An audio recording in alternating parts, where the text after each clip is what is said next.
Okay, good. We've got a green light. We'll start the meeting. Well, good evening, everybody. It is Wednesday, November 6, 2024. This is the City Council meeting for the City of Edina. We are in City Hall Council Chambers. It is 7 p.m. on the dot.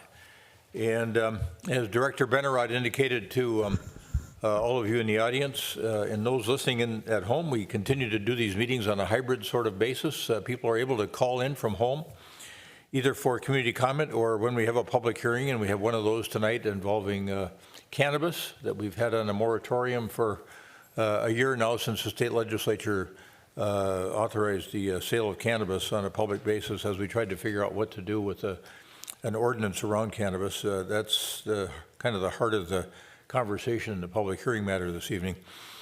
So for those listening in from home, I'm going to have the folks in the back room put the call-in number on the screen. It's up on the screen now. You should get that number in mind and write it down because the community comment portion of the agenda will come up fairly quickly. And then, as Director Benarod indicated, if you want to speak to the council, whether you're remote or live in chambers, you can come up and comment on a matter of concern to you that's not otherwise on the agenda this evening or scheduled for a future public hearing. Having provided that information, I'm going to call the meeting to order and ask our clerk, Sharon Allison, to call the roll.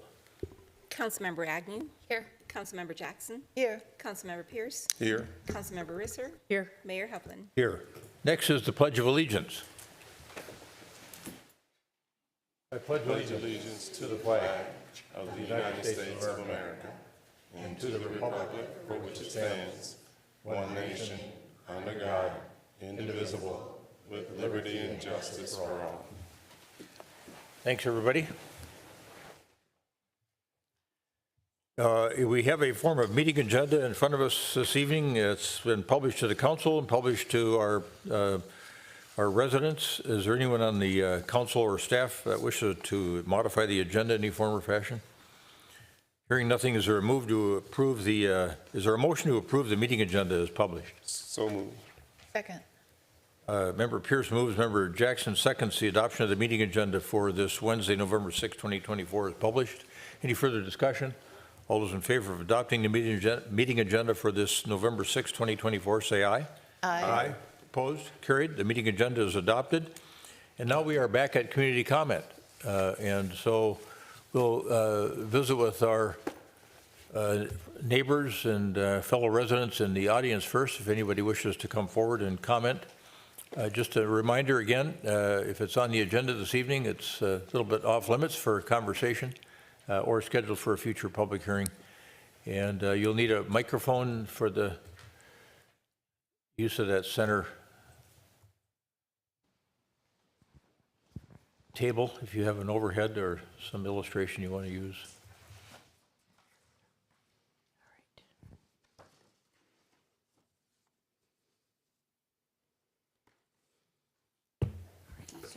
Thank you. Good evening. I'm Janie Weston, 6136 Brookview Avenue, right by Pamela Park. I'm here, not calling, in regards to, yet again, the oak trees. Just this morning, at 4404 West 58th Street, top of the hill, on the north side, this lovely, fully healthy white oak tree was cut down. And I saw no need for this one in particular to happen. Construction could have happened around this tree. New driveway could have been configured avoiding this tree. This tree survived the street reconstruction and the sidewalk being put in. It was a very healthy tree. Here's a branch off of it I picked up at the curb this afternoon. A beautiful, healthy white oak tree. It was there long before any of the houses were built. This is what it looks like now. Excuse my printer running out of ink, but wide open. I called this builder on Sunday Monday. It was Monday. And left a message with him, giving the address of the property, my concerns about the tree, and that I had an issue with it being cut down. And I also let him know I would be speaking in front of you at tonight's meeting. And he returned my call, was actually rather rude, didn't even want to hear a suggestion that the driveway could be narrowed down to one lane as it approached the street, save this tree, even trying to go with the fact that this property he would be able to sell for much more money if he had made an effort to save this tree. He didn't care. And now it's gone as of today. There's got to be a better way for the city to keep these old growth oak trees, especially in a circumstance like this, when removal was completely unnecessary. There was plenty of width on this lot for staging of materials, for taking dirt away, for tearing down the existing house. This is a shame, and I'd really like the city to do something better and more effective with this. Thank you. Yeah, thanks, Ms. Weston. Talk to our arborist about this and get his observations on it as well. Luther has looked at this, or Randy, the Luther. secondary person. So, Okay. thank you. Yeah, thanks for bringing that information in. And would you mind leaving the photos? Would you leave those with the clerk, please, or with Director Benarott? Want a branch too? Yeah, well, we've been continually working on this tree ordinance, and this is another illustration of one of the complications. Appreciate you bringing that information into us. Anyone else in the audience who wishes to address the council on a matter of concern to them? Again, not on the agenda or scheduled for a future public hearing. Good evening. My name is Nora Davis, and I live at 6921 Southdale Road in the Lake Cornelia neighborhood. And I'm here to talk about weeds tonight. I totally understand the weed ordinance for the city of Edina, that if our weeds or grass are 12 inches high, the city will come out. If the resident is not responsive, the city will clear it and then bill the homeowner. What I don't understand are the weeds at the empty site at 70th and France, the US Bank site. I don't know if developers can have weeds 5 feet high or 6 feet high, but it looks awful. I see the Galleria. They are all primed for the holidays. Their trees are all lit up, beautiful sight, and then there are weeds and dead trees. I can remember former council member Mary Brindle saying 70th was the gateway to Southdale. And it's an embarrassment, it really is, how many people we have on 70th, how many people on France Avenue, and they see that. But I think we need some rules about developers too that really needs to be taken care of. It kind of looks like, oh, are we going to have a homeless encampment there? It just doesn't look good. And I'm hoping the city is looking at some rules for other people other than homeowners. Thank you. All right, thank you for that.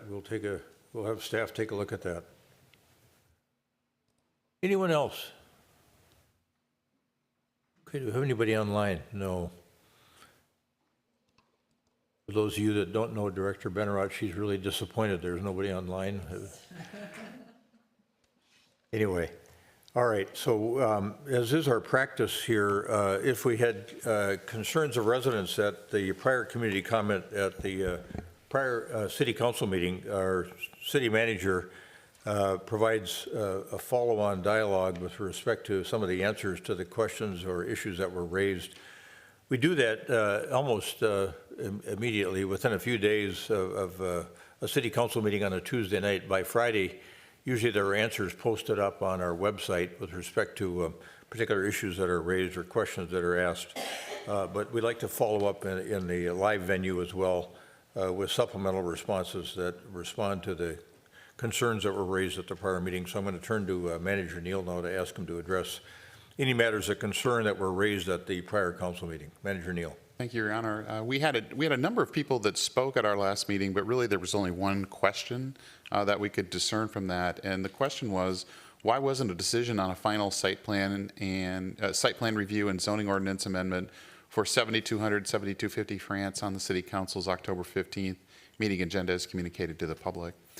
The answer is unusually simple. It was MEA weekend. The developer didn't have all of his plans together, but got them together kind of late in the game and decided to be out of town that week or weekend with his family.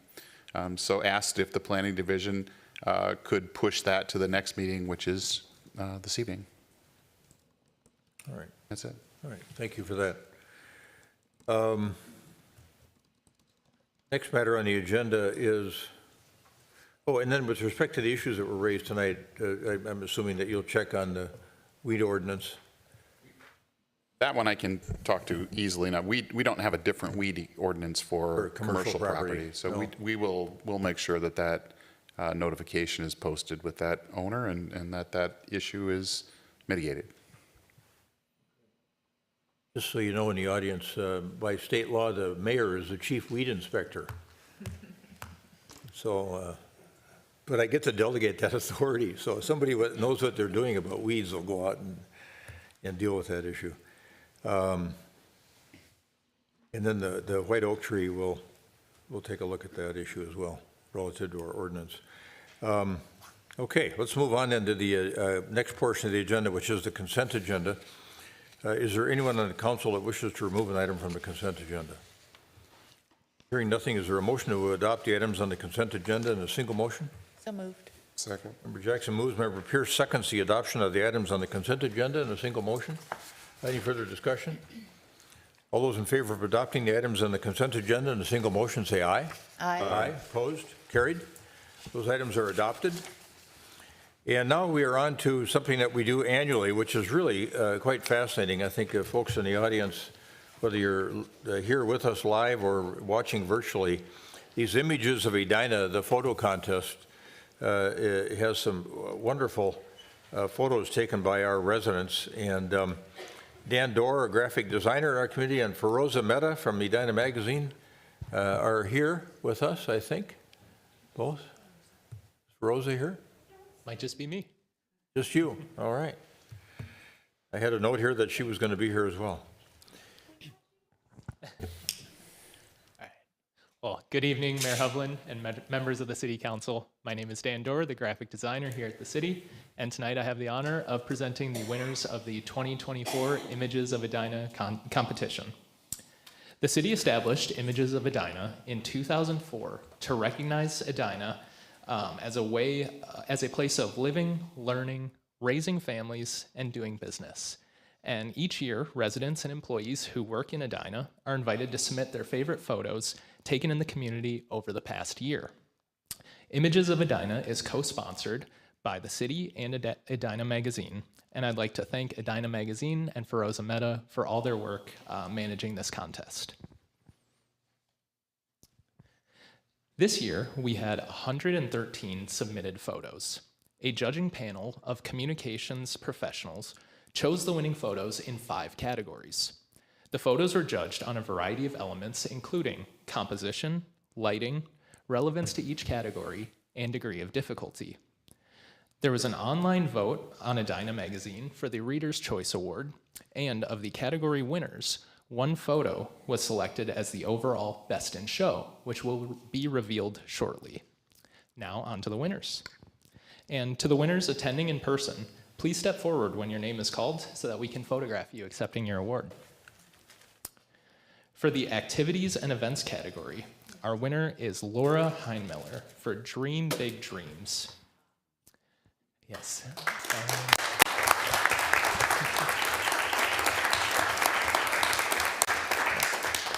And unfortunately, Laura had a last-minute work commitment that came up, so she's not able to join us tonight, but we'll make sure that she gets her award. For the business category, our winner is Stephanie Thomas for Movie Night.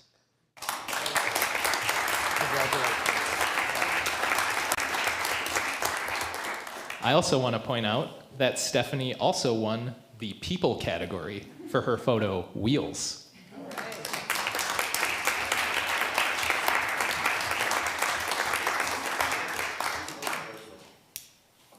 All right, big smiles. And then for socials. Oh, yeah.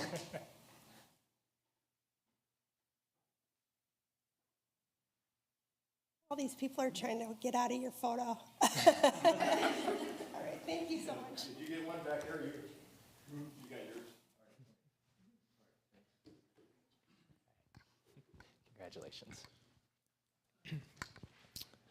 For the Places in Edina category, our winner is Deanne Becker Probst for Pamela Park Channel on a snowy day.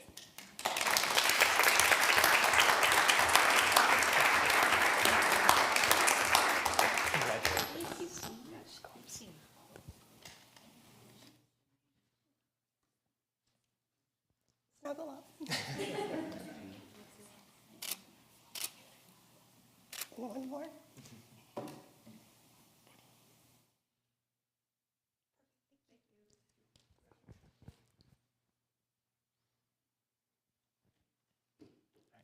For the Plants and Animals category, our winner is Judy Folk for Hollyhock High Stepper.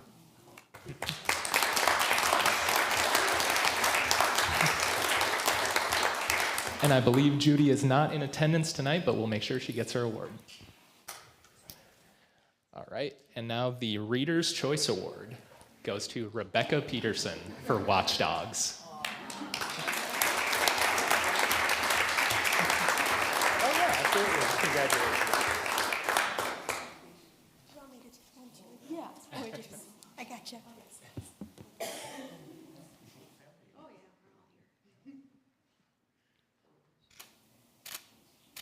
Okay. That was one phone. And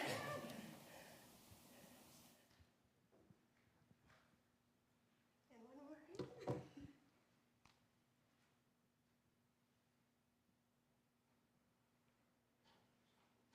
Very good. Thank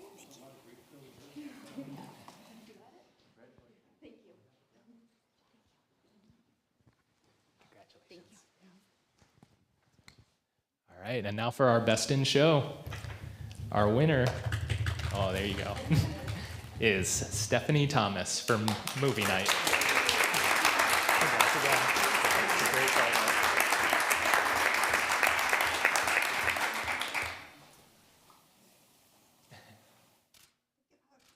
Dad is right now.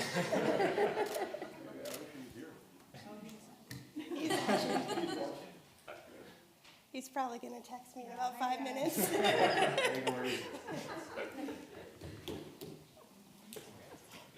Congratulations.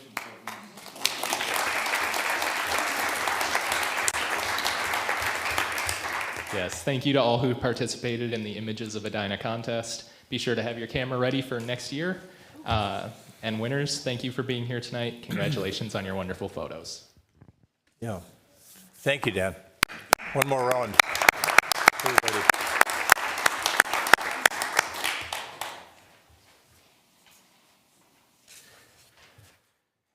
Stephanie's dad, who is watching, is a longtime resident and was doing angel flights, I think, until he was about 90, hauling, taking people to medical appointments by airplane.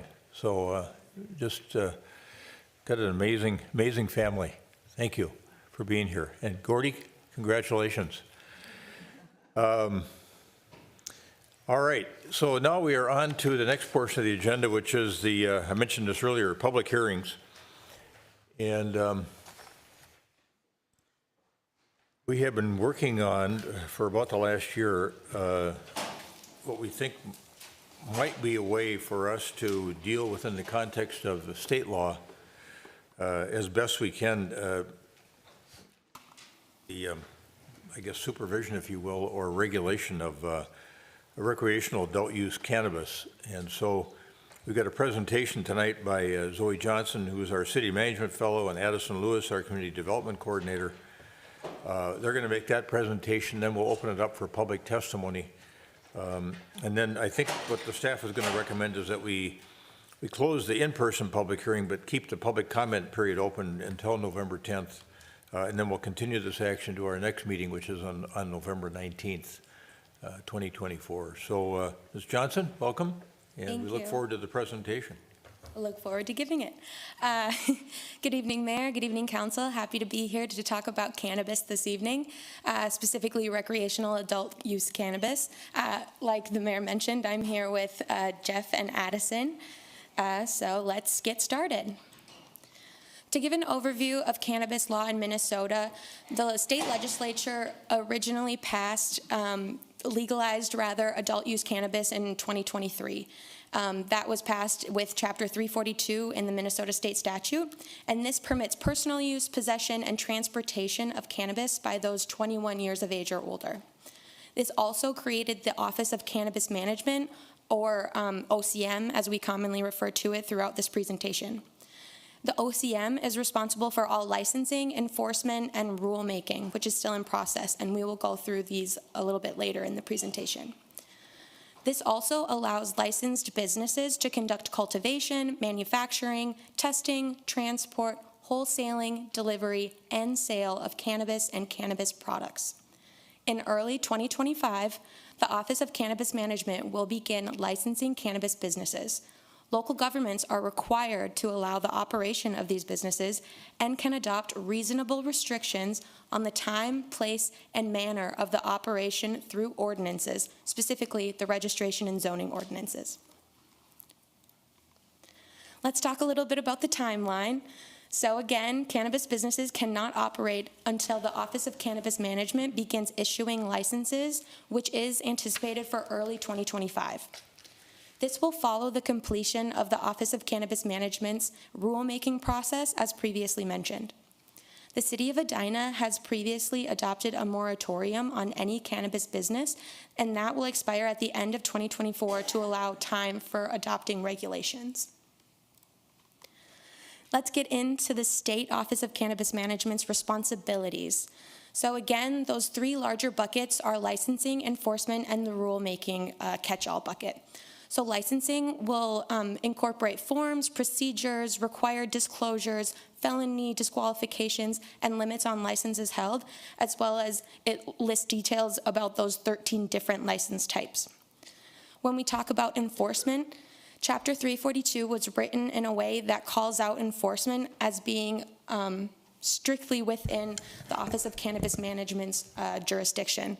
So while residents can call the city with any concerns about cannabis violations, we will ultimately hear them out and then redirect their concerns to the Office of Cannabis Management, unless they are concerns about where the cannabis business is in regards to the zoning districts we set forth.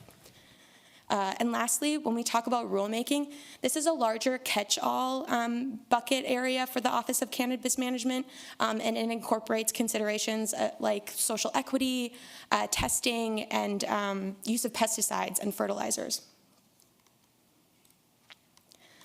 So what can we do here in Edina? In other words, what are the local control considerations that we can take?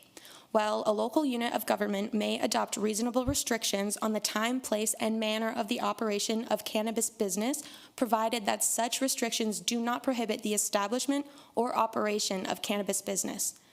So for the registration ordinance, this looks like registration, application, process, and fees, limiting the number of retail registrations, one retail registration per 12,500 residents, the hours of operation, compliance checks, temporary cannabis events, suspensions, and use in public places.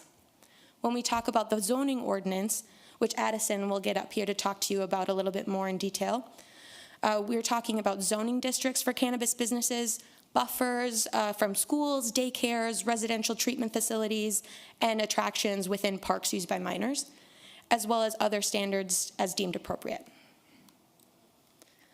More specifically, when we look at our registration ordinance, we currently we drafted our ordinance with the Office of Cannabis Management's model ordinance language for process and fees for cannabis business local registration, hours of operation, compliance checks, suspensions, as well as temporary cannabis events. We did limit the number of retail registrations within our current draft to the council-directed set maximum to 5, which is the minimum number of retail registrations that we could have with our given population, with that 1 per 12,500 residents. And with that, I will hand it over to my colleague Addison. Thank you, Zoe. Thanks, Ms. Johnson. Go ahead. Yep, evening, Mr. Mayor and Lewis. Council. So as Zoe mentioned, we are required by statute to allow the types of businesses that are going to be licensed by the Office of Cannabis Management. You may recall we had a work session with council back in July to talk about this a little bit, and so we tried to draft this ordinance to reflect that discussion. So the ordinance that's before you tonight would have cannabis retailers is proposed as a permitted use in the planned commercial districts 1, 2, and 3, as well as the mixed development district 6, and any PUDs that allow planned commercial district uses. A retailer would also be a conditional use in the mixed development district 3, 4, and 5. And this is consistent with how we've zoned our tobacco and liquor stores. Other types of businesses like cultivation, manufacturing, processing, these are very consistent with the other types of businesses that we allow in our industrial zoning district today, and so they're proposed as a permitted use in that district. The zoning district would also require that all the operations of a cannabis business would need to take place within an enclosed building. Another piece of the state law is that it also allowed holders of a micro business license, which is one that allows for multiple activities, so cultivation, manufacturing, and retail. It also allows them to do on-site consumption. The best way to think about this is it's kind of similar to like a tap room associated with a brewery. So the zoning ordinance proposes to allow that as a permitted accessory use to a cannabis cultivator or manufacturer within the industrial district. They would not be allowed to serve alcohol or tobacco on the premises, but they could serve other food or drinks. It would be for consumption of non-smokable and non-vaporized products only, so just things like drinks and edibles. Unlike a brewery tap room, you'd have to be 21 or older to enter the premises. And display and consumption of cannabis products is not allowed to be visible from the outside of the business. You may also recall from that work session back in July, we talked a little bit about another area where the city has some discretion, and that's whether or not we want to require buffers from certain uses like schools, daycares, residential treatment facilities, and attractions within parks. So you see in the middle column there, that's the maximum buffer that the city could impose under statute. And then on the right is the proposed buffer that's included within the ordinance. I don't think we really reached a consensus in that work session, so we've included them in the ordinance here for you to discuss. I'll say here now that when the Planning Commission considered this, they recommended keeping the buffer for schools and residential treatment facilities, but not having any buffer from daycares and attractions within parks. On daycares, it seemed their thinking was that minors are generally accompanied by an adult, and they're just going from their car into the daycare or from the daycare back to their car. And then as far as attractions within parks, staff also shares a bit of a concern with this one. For the other three, we can measure from property line to property line. The way the law is written is it seems we would have to measure to the attraction within the park, not the property line of the park. And so that just raises some questions that could potentially be difficult to administer for certain types of things, like if you think of like a frisbee golf course or a ball field that doesn't have any real boundaries, it could be difficult to determine where to measure that to. And it would also put it on staff to determine what is and isn't an attraction in a park regularly used by minors. There's a little bit of subjectivity there. So we also share some concern with that one. The ordinance adds a definition for residential treatment facility, so this is intended to capture residential facilities for things like foster care, substance abuse, and mental health. Included in your packet are a couple of maps that show the areas where retail businesses and industrial businesses would be permitted. It shows those buffers of 500 feet from all those different uses. So any of the green areas that are partially or wholly within that buffer would not be allowed to operate a cannabis business in that location. And then actually, let me back up here. You may wonder why are we proposing the maximum buffer for all of the uses with the exception of schools? The reason for that is all of our schools in Edina are already 1,000 feet from any of our commercial areas with the exception of OLG. And let's see, do I have a mouse? There was some discussion, well, if we did impose a 1,000-foot buffer for schools, it would buffer the entire Grandview district, the entire Grandview commercial area. And in our work session, there was some discussion about it may be preferable to allow the retailers to spread out rather than concentrate all in one area. And so a 500-foot buffer would still prohibit those properties immediately, closest to OLG from having a cannabis business, but would allow for some of the properties up along Vernon where we think they would probably be more likely to want to locate anyway. If you think of where the Walgreens is located, where the Starbucks or where Devani's is, you can see that those businesses are not visible from the OLG property, and you can see that the school itself is actually set back almost 900 feet as well. So that's just some other information for you to consider as you think about whether or not you'd want to include a buffer for schools. And then also just want to say here that, we have a lot of other standards in the zoning ordinance that, just like any other type of business, cannabis businesses would be expected to comply with. So things for signage, parking, setbacks, building heights. We also have standards for things like noise, vibration, smoke, odor, glare, lighting, to really try to address a lot of nuisance issues. And these ordinances have really served us well so far to this point for other types of industries, and I think we feel good about them going forward for cannabis. And then the state also has attempted to try to address and mitigate many of those potential nuisance concerns. So they've also included a lot of regulations aimed at that. So a few I just wanted to point out here. Cannabis businesses must maintain and follow a security plan to deter and prevent theft. So that includes requirements, but not limited to maintaining video surveillance records, using specific locking mechanisms, establishing secure entries, a number of employees working at all times. They also must maintain a ventilation and filtration system sufficient to meet requirements for odor control established by OCM. And then retailers are also required to prevent the visibility of cannabis products to individuals outside of the retail location.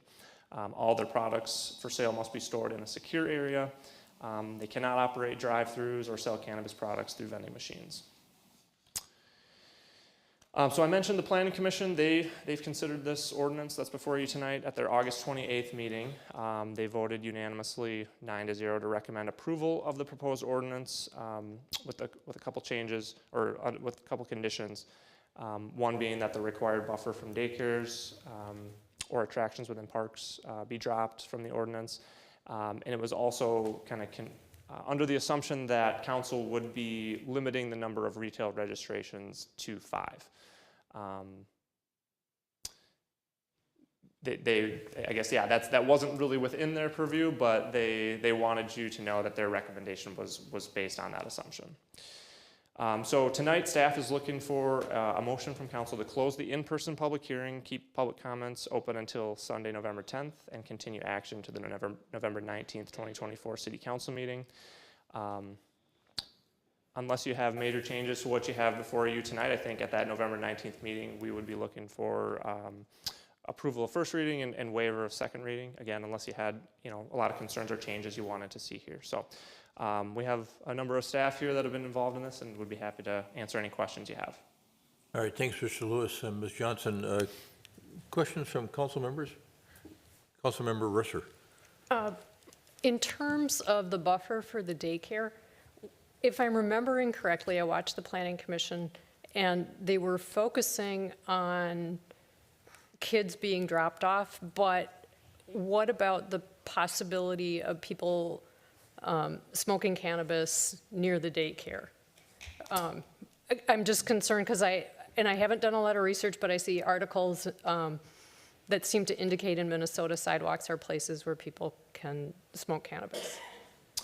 Well, I believe our registration ordinance prohibits it in public places. Would it be prohibited on a sidewalk? I think That would be really difficult to enforce, the, public use on a public sidewalk. I don't know how we would handle that from the city perspective, if we got those calls into PD or something like that. The article I'm looking at, it just says cars, no sidewalks, mostly for now. But it's just a min post thing, but it seemed to indicate at the state level, there's not any, indication that you could, even if, I hear what you're saying though, but okay, thank you. We can do some more research on that, because that question is bubbling up in other cities too. Yeah, the state law does prohibit, the business from, they're not supposed to let people, smoke products like in their parking lot or on their premises. So if that was happening regularly, that's something that we could report to OCM. We have the ability to suspend a retailer's registration if we feel they're in violation. So there are some things that we could do if they're not, following all the rules. Follow-on questions, Member Risser? No. Okay. Councilmember Jackson. Yes, thank you, Mr. Mayor. So I have a number of questions. So we'll start with the zoning one, since you're up here, Mr. Lewis. A daycare, is there a special zoning designation for daycare, or are they one of use in a general commercial zone? They, I believe, are generally allowed in all of those same districts that, so PCD 1, 2, and 3, the mixed development districts, essentially the same districts that the cannabis retailers would be allowed. It's all of our commercial retail districts. Right, so one business could come and go and be in compliance one day and not the next Yes. because of the changeover within these zones. Yep. And then I have a similar question for the treatment facilities. It sounds like, if there was a shop in the edge of a commercial zone and then someone decided to become a foster parent in the adjacent house, who's going to have to move? Because if we have a zone around treatment facilities and that includes foster homes, foster care, that is a problem as well, I think, because it seems to me it's a general designation that you can have foster care in anybody's home, correct? So when we get a request or an application for, from OCM, where there's a business looking to get a license in a location, we would verify that it complies. So we would look at the time of the application, is there something within that, whatever buffer distance we decide? If there's not, they can go there. It wouldn't prevent, a daycare or residential treatment facility from opening within that 500 feet. It would mean that cannabis business would now be considered non-conforming. So they're allowed to stay, but if they were ever to leave, now I think a new one could not replace it if they were gone for more than a year. Yeah, I think including daycares, I totally understand the reason why daycares don't want a cannabis store nearby. Same thing with a treatment facility, but it seems very arbitrary to me because it just is on the business cycle, who's doing which operation where. So I am really not in favor of putting buffer around either of those, just because then it involves your daytime job of trying to figure out who has the, the use and everything, and that's too arbitrary for me. A zone is a zone for a reason. So that's the zoning question that I had, and I think you answered my question about the parks, that the enforcement was difficult on that. So then, I don't know, Mr. Brown or Ms. Johnson, who would answer this, but with enforcement, I see that, they can do compliance checks, but what happens if the city of Edina does a compliance check and the agency is not checking IDs, the store's not checking IDs? Can we shut them down immediately, or do we have to go to the state and wait for a couple months while they process our concerns? No, there's a series of, it's kind of like tobacco compliance checks or liquor compliance checks. There's a series of enforcement mechanisms and penalties, and then it can ultimately lead to revocation of the registration, but then we have to notify the state, and then there's kind of a, I don't know if you want to call it a grace period, but there's a period to make sure that we're doing it appropriately. The state would look at that. So it's laid out in the ordinance and in the state guidance. Okay, so we retain the authority to act if there are underage sales occurring? Yes, we are doing the compliance checks. We are tasked with that. The model language lays that out. It will be just like tobacco. with PD doing compliance checks. Okay, terrific. And then one of the things we're allowed to regulate are hours, but I don't see that in the ordinance. Did I miss it, or did we decide not to regulate that at this time? We had that in an original draft and then took that out. There's set hours by the state, and then there's a limited amount of like squeezing the hours we can do on the front and back end, like an hour on each end. And it felt kind of arbitrary to do that. It wasn't a lot of change in the hourly operations, so we left that out just to default to the state rule. And how different is that from what the liquor store regulations are? That is a good question. I do not know the answer to. So if we can fashion it so that's the parallel with liquor stores, I would recommend that. And even if it's not, I think we should put the hours in our ordinance exactly as they're, if they're the same as the state, that's fine, but I still think we should have it in our own ordinance so that if someone wants to look it up, they're not going to go to the state and say, what are the hours? They're going to go, I want to figure out what's happening in Edina. They'll probably start here. So I'd like to have that in there. And I think those are my questions. Thank you. Thank you. Councilmember Pierce. Thanks, Mr. Mayor. I love every question you just asked, Member Jackson. So I had two questions, and they're really broad because I'm just trying to kind of set this up the way I think about it. What are we actually trying to protect against with the ordinance? And when I ask that, I think, well, we have tobacco sales, we have liquor stores. There's a liquor store in Grandview. And so with cannabis and this buffer structure, what are we trying to protect the public against? Sure, I can try to answer that. I think, the legislature, as they were going through and legalizing this, I'm sure they heard a lot of concerns about, well, what about having these near places where children will be? And so they included this specifically in the legislation, that this is something every city can decide for itself. So what I've kind of seen from other cities is that there really hasn't been a lot of consensus on the buffers. I've seen some cities impose all the buffers and to the max. I've seen some just maybe pick one or two or none, some less than the max. So it's really just kind of the comfort level of each community. It's just an option that's available to the city.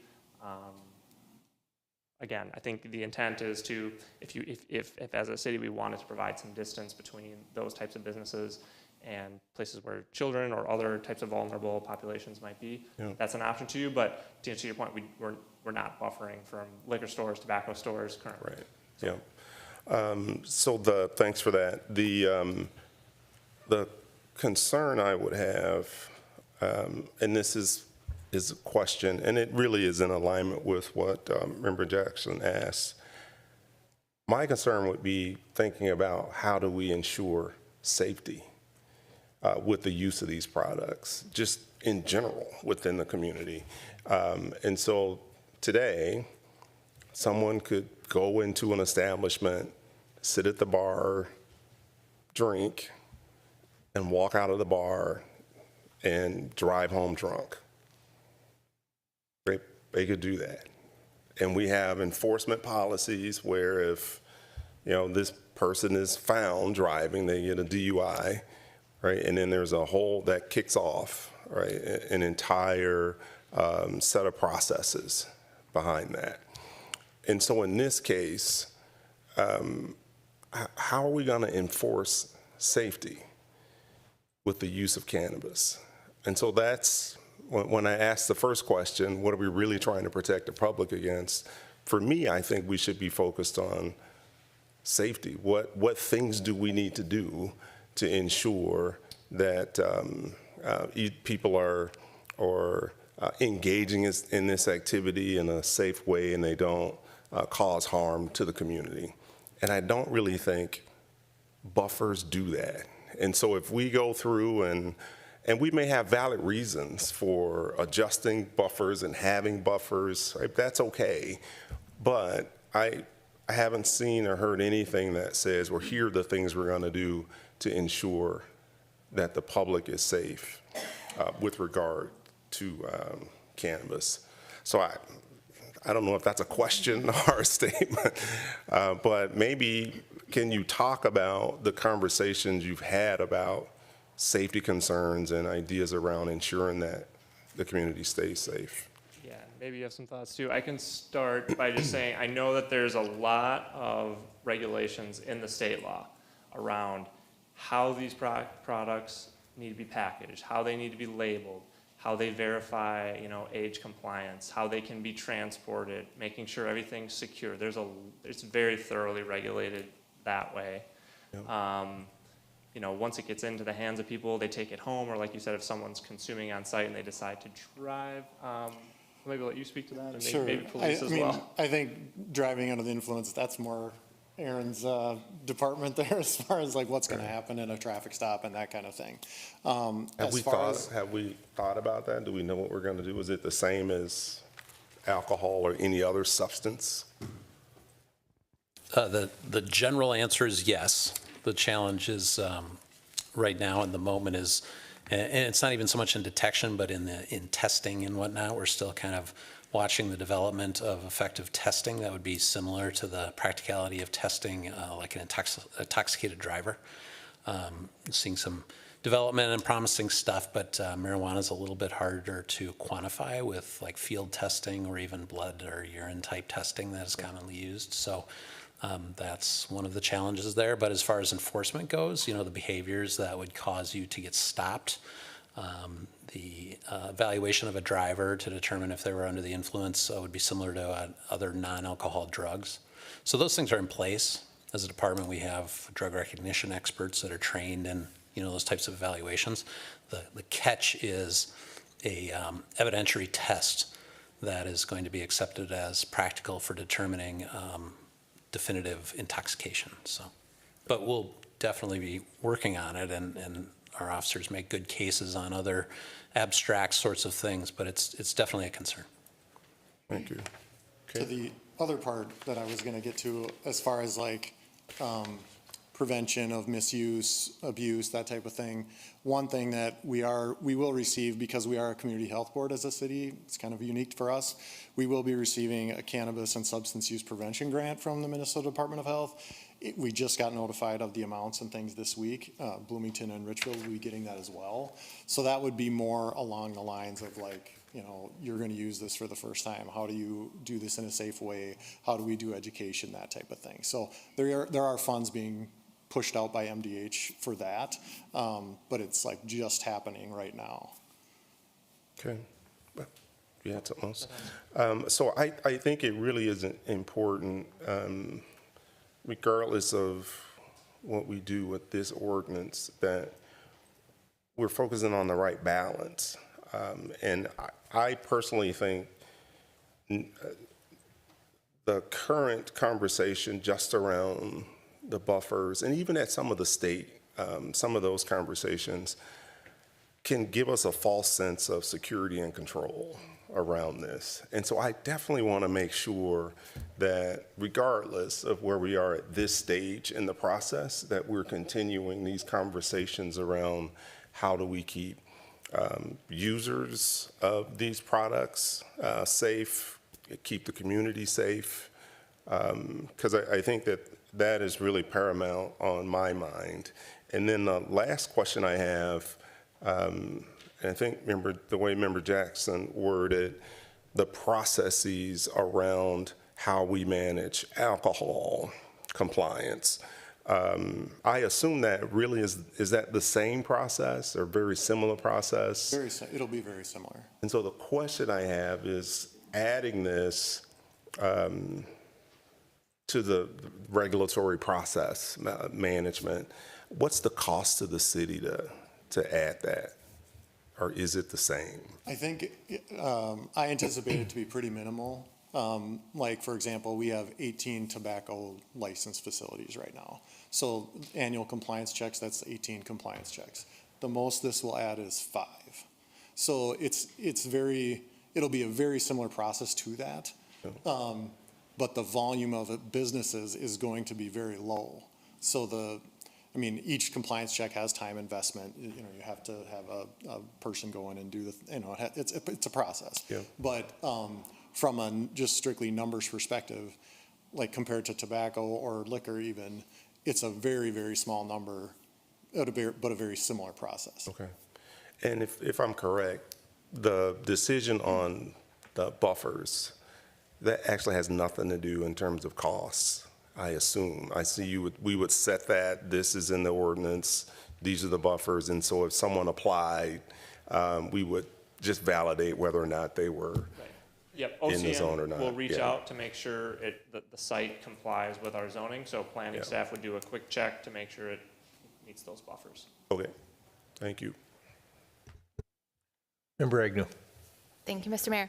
Thank you for the presentation. I think that my colleagues have asked a lot of the questions that I had.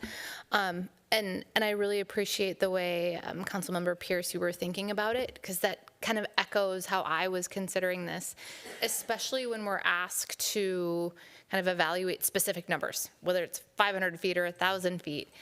Those to me don't really mean much.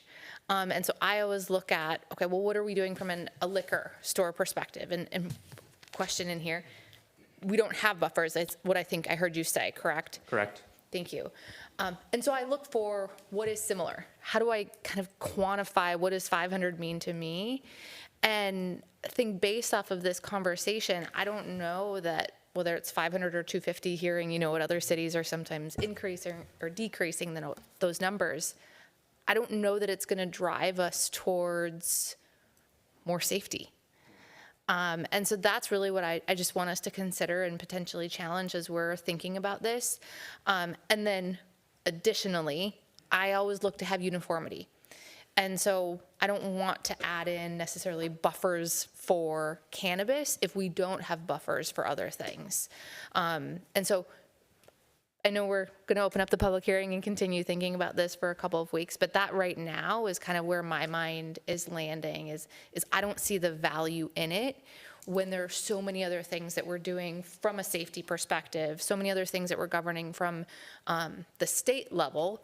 And if the state then determines that, yes, these buffers or, you know, whatever is the right thing, then maybe that would change my mind, but then I wouldn't expect them to leave it up to every individual city to set that.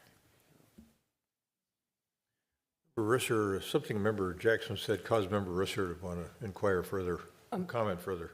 One thing, and actually I was influenced by what Member Pierce said as well, but there are states that require warning labels on cannabis products, and maybe we want to look into that and put it on our legislative agenda. Alaska has a pretty strong statement noting that it has intoxicating effects and may be habit-forming and addictive, can impair concentration, coordination, and judgment, and then do not operate a vehicle.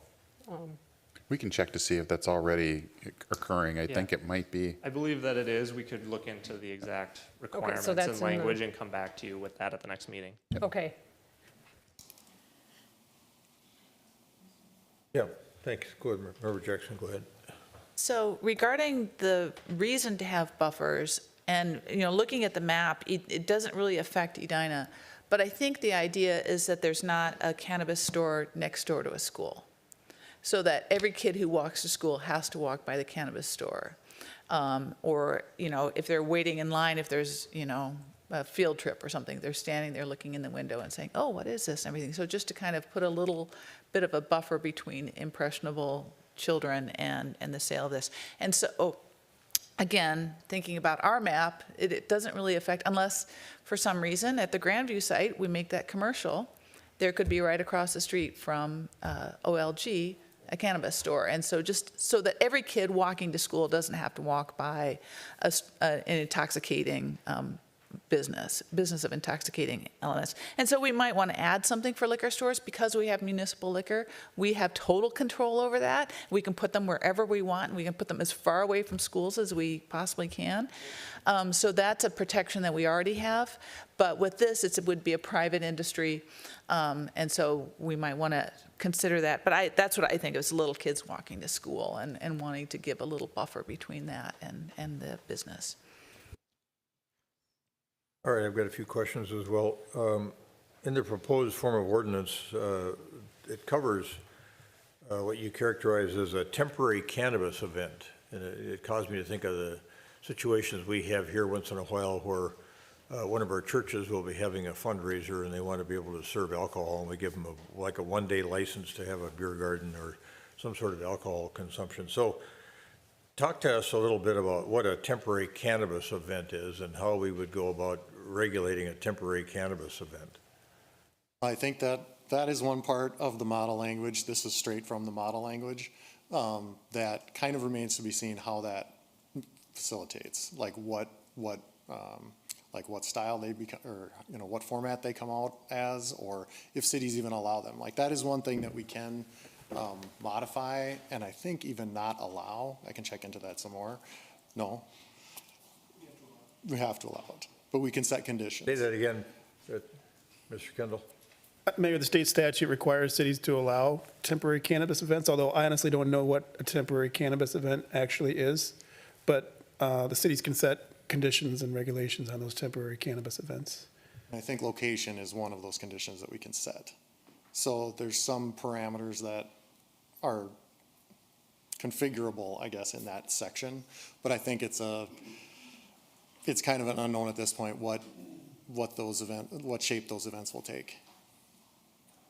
This is a hypothetical example. The 50th in France Association has the art fair, and somebody comes along and says, well, we want to put up a tent in the parking lot behind there and have a temporary cannabis event every day during the art fair. What do we do about that? Do we have to grant them that permission, or is it something we can, based on what you just said, how do we go about regulating something like that? Now you're in tight quarters with all kinds of people and outside, odors floating, sales occurring. Yeah, so Mayor, I guess I should preface this by saying, the OCM is supposed to be developing additional regulations on all these issues, and I don't think all of those are fully developed yet. But the statute says that the temporary cannabis events may last no more than 4 days. To be approved for a temporary cannabis license, the applicants must obtain any necessary permits or licenses by the local government. Cities may not prohibit those cannabis events, but they may set standards which the organizer must meet. So those are some of the allowable city controls, and I think the OCM is supposed to be developing additional information on this. Yeah, it feels pretty thin in terms of control. Okay, well, we'll kind of park that one for the time being. Mayor, I guess I should just... OCM comes up with some better guidance on something like that. Yeah, I should say one more thing, which is cities are not required to permit on-site consumption for those temporary cannabis events. So I guess that would mean it would be a sales event and not a consumption event. Mr. Mayor, I'll also add to that is a license type that the state will regulate. So someone would have to go to the state and get permission to have this temporary, they'd have to go through those standards in order to be able to have a temporary license type that they would then come to us with already having a license from the state to do that type of sale.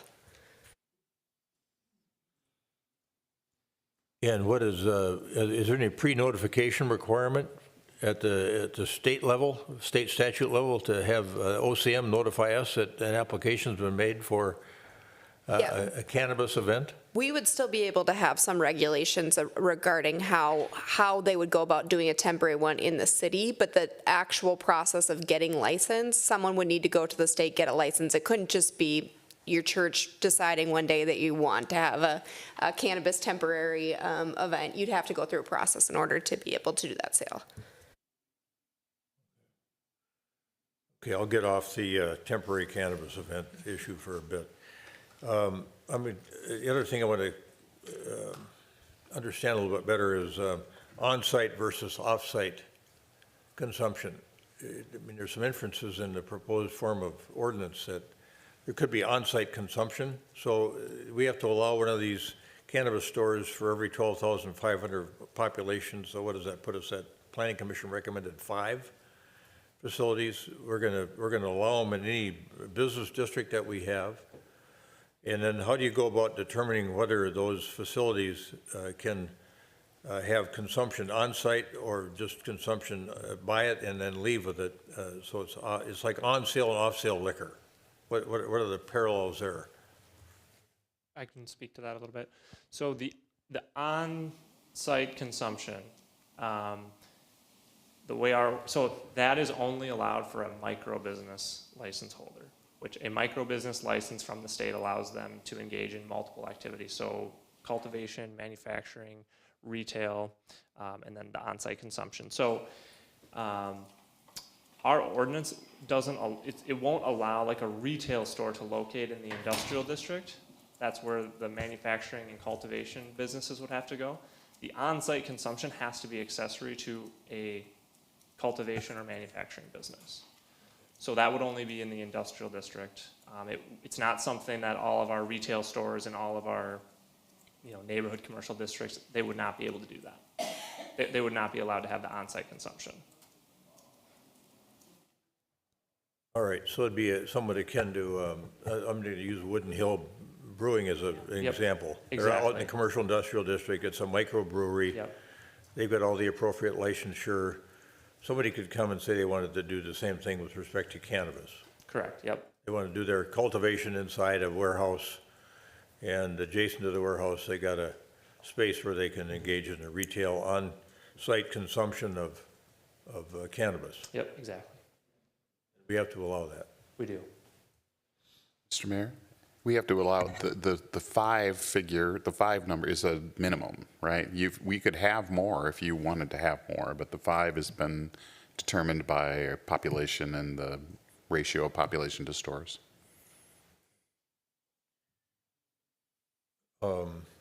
That on-site consumption issue, that helps me a little bit, understanding the parameters of that. What I was thinking about as the other conversation was going on, we have daycare facilities in commercial districts. I mean, I'm thinking of Kinderberry Hill on 70th, which is right behind the vitamin shop. Right.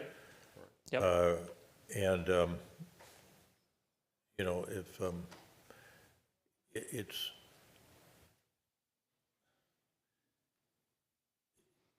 I think justifiably so, parents are sensitive about what their kids get exposed to, And so even the fact that the vitamin shop could decide they're going to start selling cannabis, by way of example, could be enough to affect the business of Kinderberry Hill. So I'm concerned about this separation. I mean, I think Member Agnew made a good point. That 500 feet is somewhat arbitrary, but nonetheless, it does serve a purpose. So I just want us to think that carefully through. I think it's just a cautionary note there. And then with respect to the fees this was raised too, the fees that we can charge for regulatory purposes, the fees that we charge, if we're going to issue a liquor license, a full liquor license, that cost of that license has to align with our cost of enforcement. So that liquor license is, what is it these days, $7,000, $12,000, $10,000 for a full liquor license? Wine and beer might be $2,000. So what are we thinking here? I mean, you said it was just kind of an add-on to the regulation of the places that sell tobacco. When the fees are basically set by the state rule, by the state statute. Like, we have a maximum that we can charge, and that's what we've put in here. It's either $500 or half the amount of the state license fee. So if their state license fee is $900, we can only charge $450 for our registration fee. And is that true whether it's there's on-site consumption in a commercial it's across industrial district? Across the board? That's across the board. So if we got a facility that's having on-site consumption in our commercial industrial district, and we're getting calls out there all the time, we can't change our fee structure. We're tied to state statute. Right. We can't change. The maximum is set. We could charge less, but we can't charge more. All right. And then you talked about, you used the word revocation, but my understanding was that we have the authority to suspend registration, but do we have the authority to revoke? We can just suspend it and refer, complaints or violations to OCM. They will look into it and then I guess I'm not sure if after a certain number of, violations that are verified, if they would revoke a license. But the most we can do is suspend their license for, or their registration up to 30 days, and then it's kind of in OCM's hands. Okay. All right, I don't know if that caused anybody else on the council to have questions before we open this up for public testimony, but let me check with my colleagues here. Okay, thank you, everybody, for working on this complicated matter.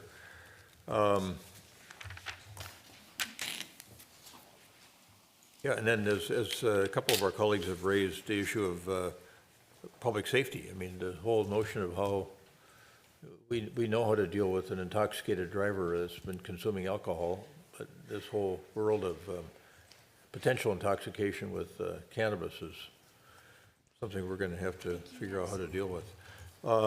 So this is a public hearing matter, and I'm now going to open this up for public testimony. Anybody in the audience that wishes to testify, and then we'll check with people online too to see if there's anyone who wishes to address the council on this matter.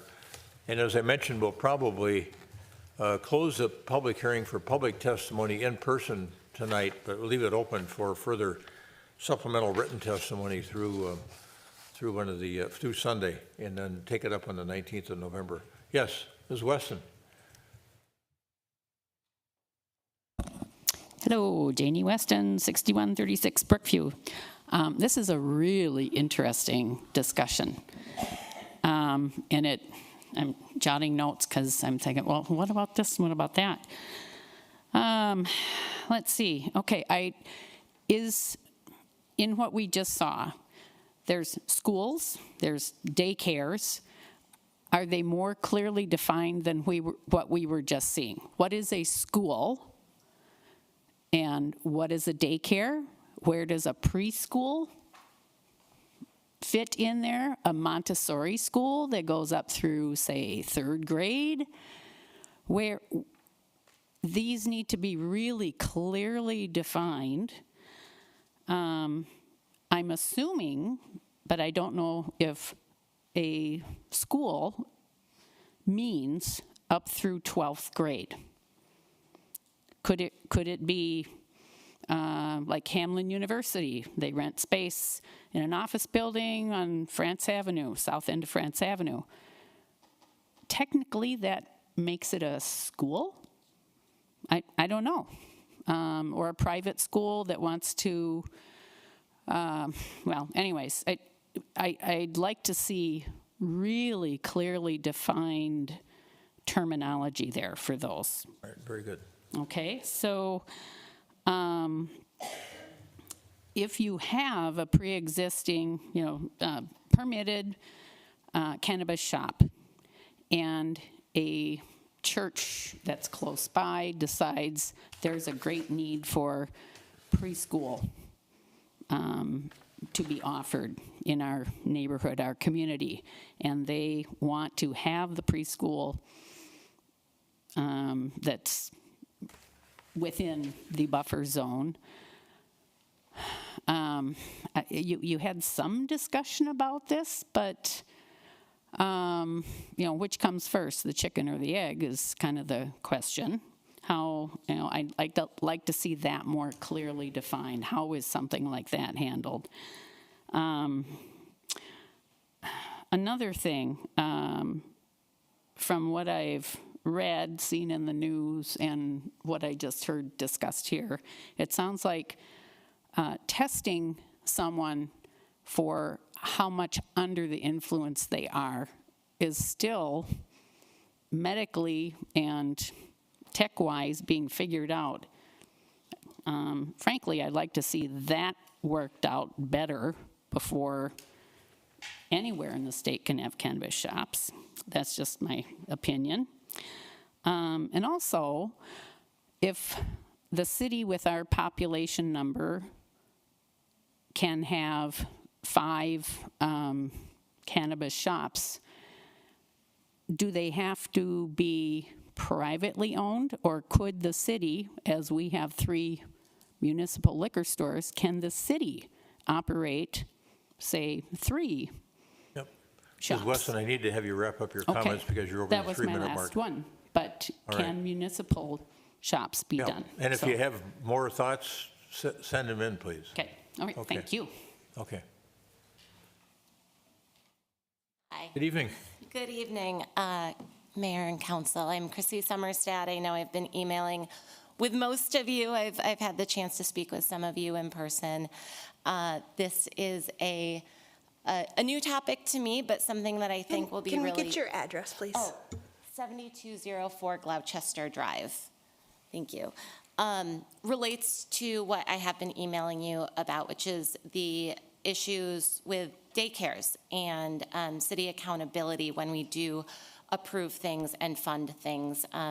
So in addition to the safety conversation that I think we've had here, my question is, what is the accountability when, if we approve this without buffers and it goes into, say, the vitamin shop next to a Kinderberry, and now they are sharing a property?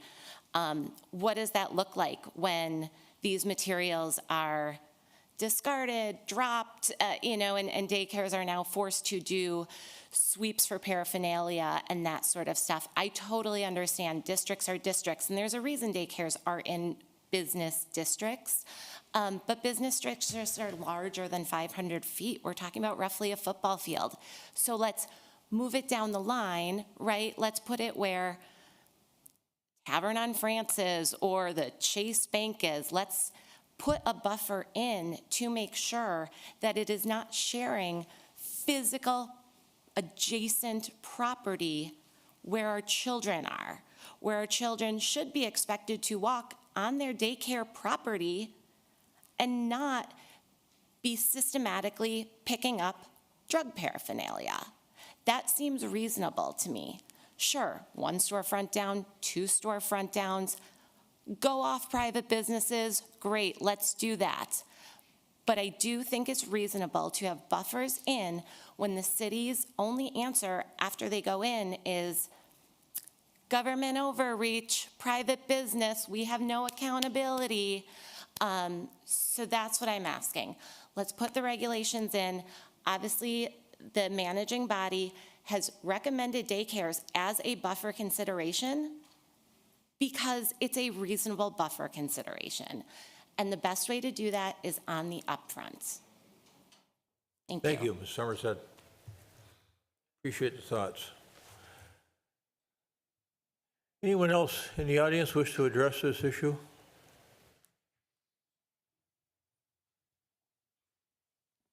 My name is Nora Davis, and I still live at 6921 Southdale Road in the Lake Cornelia neighborhood. And Mayor Hovland, I just wanted to follow up a little bit about Kinderberry Hill. Kind of a different kind of a question, but it's something that I've been concerned about. There's a lot of smoking at 4040. And word on the street is maybe it's not all tobacco. The smoking is going on close to the sidewalk. Kinderberry Hill for years has been using that sidewalk to take kids in these massive strollers for walks. And I've often thought, maybe they don't do that anymore.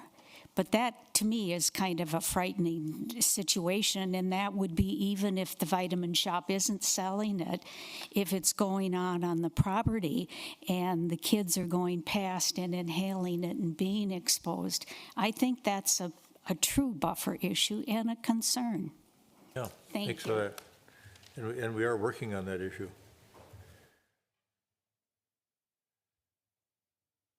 Anyone else? Okay, anybody online? No. All right. Did this cause anybody on the council to have any further questions or comments at this point in time? Okay. So the recommendation from staff is that we close the in-person public hearing, keep the public comment period open until Sunday, November 10th, end of the day, and continue action to the November 19, 2024 City Council meeting. Is there a motion to that effect? So moved. Member Jackson moves. Second. Member Pierce seconds the adoption of the motion to close the in-person public hearing now, keep the public comment period open until Sunday, November 10th, and continue the action to the November 19, 2024 City Council meeting. Any further discussion with regard to the motion as stated? All those in favor of adoption of the motion as stated say aye. Aye. Opposed? Carried.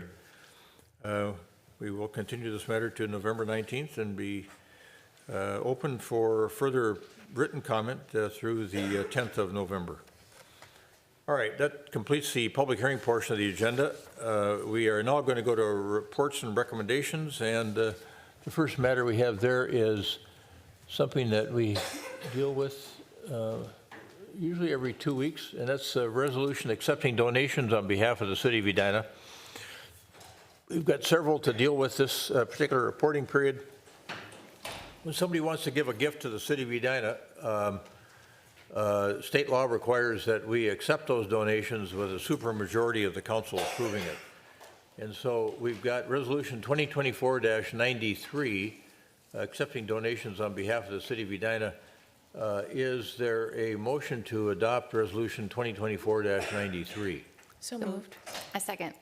Member Jackson moves, Member Agnew seconds the adoption of resolution 2024-93, accepting donations on behalf of the city of Edina. Any further discussion? All those in favor of adopting resolution 2024-93 say aye. Aye. Opposed? Carried. Resolution 2024-93 is adopted. And in this reporting period, the police department has received a wonderful gift from one of our longtime residents, grew up here, Elaine Pacey Irk. I don't know if anybody knows Pacey. She's on the Crime Fund Board and was real active as a teacher in our community and worked from the time she was a kid at Braemar Golf Course, donated that beautiful clock that's out at Braemar Golf Course, and now she has donated $14,000 to purchase a new Edina canine service dog. So thank you, Pacey Irk. And then Centennial Lakes Park has received some very nice gifts. Kay Zaccaro, a memorial bench, $3,200, and then the Edina Chamber of Commerce has contributed to the city of Edina $12,695.44 for the city's share of the Edina Fall into the Arts Festival revenue. And the Edina Arts Center also received from the Chamber $6,347.72 for their share of income off the Edina Fall into the Arts Festival. So thank you for all those generous gifts to the city. And we will now move on to the next portion of the agenda, which is in that same section of reports and recommendations. And this is a matter that we took up a few weeks ago. It is the potential issuance of a conditional use permit with variances for a new home at 4208 Philbrook Lane. And Chris Ocker, our assistant city planner, has this matter, and we've got some other folks here as well that can answer questions if necessary, including the homeowners and their architect. Thank you. Mayor, members of the City Council, the requested action is approval and adoption of resolution number 2024-86 for a conditional use permit with variances for a new home at 4208 Philbrook Lane. The Planning Commission reviewed the request on September 25th, and both the city staff and the Planning Commission recommends approval. A presentation was made to the City Council, and the Council reviewed the request on October 15th with a public hearing held. Comment was held open on Better Together Edina until Sunday, October 27th. I think the most recent post on Better Together was 27 days ago.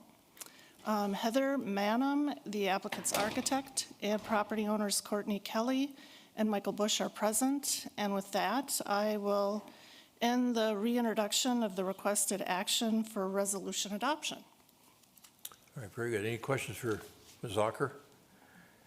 Do the homeowners or the architect want to add anything to the conversation at this point in time, or just stand by for questions? I know we've been through this conversation before and talked about you, Mr. Bush, living in your father's home, and it's time to just do something with that older home and build a new one there. So for council members, were there any questions for anybody? Yes, Councilmember Jackson. I just wanted to make a comment that I thought this was a really innovative and wonderful story, and I was really pleased to see the thoughtfulness that you're putting into investing in our town. So I really appreciate your story and the work that you're doing on this. All right, Member Jackson, would you care to move the matter? I will move the matter. All right, so Member Jackson moves, oh, and we got a second. And that motion is to adopt Resolution 2024-90, approving the acquisition of real property in, wait a minute, I'm on the wrong one, aren't I? Resolution Yeah, 20. motion to adopt Resolution 24-86, approving the conditional use permit with variances for the new home at 4208 Philbrook. Again, the motion is to adopt Resolution 2024-86, which would approve the issuance of a conditional use permit with variances for a new home at 4208 Philbrook Lane. We got a motion, we got a second from Member Pierce.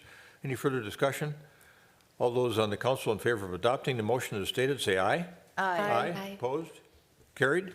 Motion's adopted. Resolution 2024-86 is approved. Conditional use permit will be issued with variances. And we wish you the best on the construction of the new home on your longtime homestead site. So congratulations.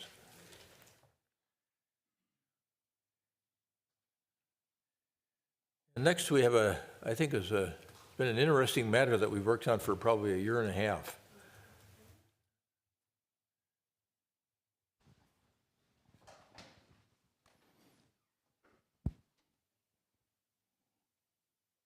Good evening, mayors, members of the council.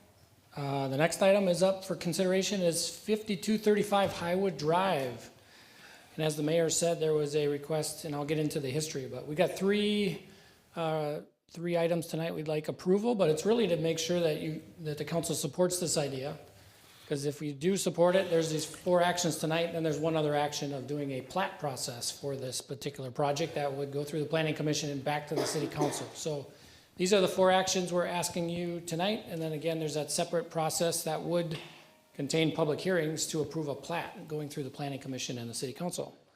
So just to orientate yourself, the circle on this map is where this property, this vacant lot, is located between Blake Road, Interlochen Boulevard, and north of Vernon Avenue. In April of this year, the residents came forward and requested consideration from the city.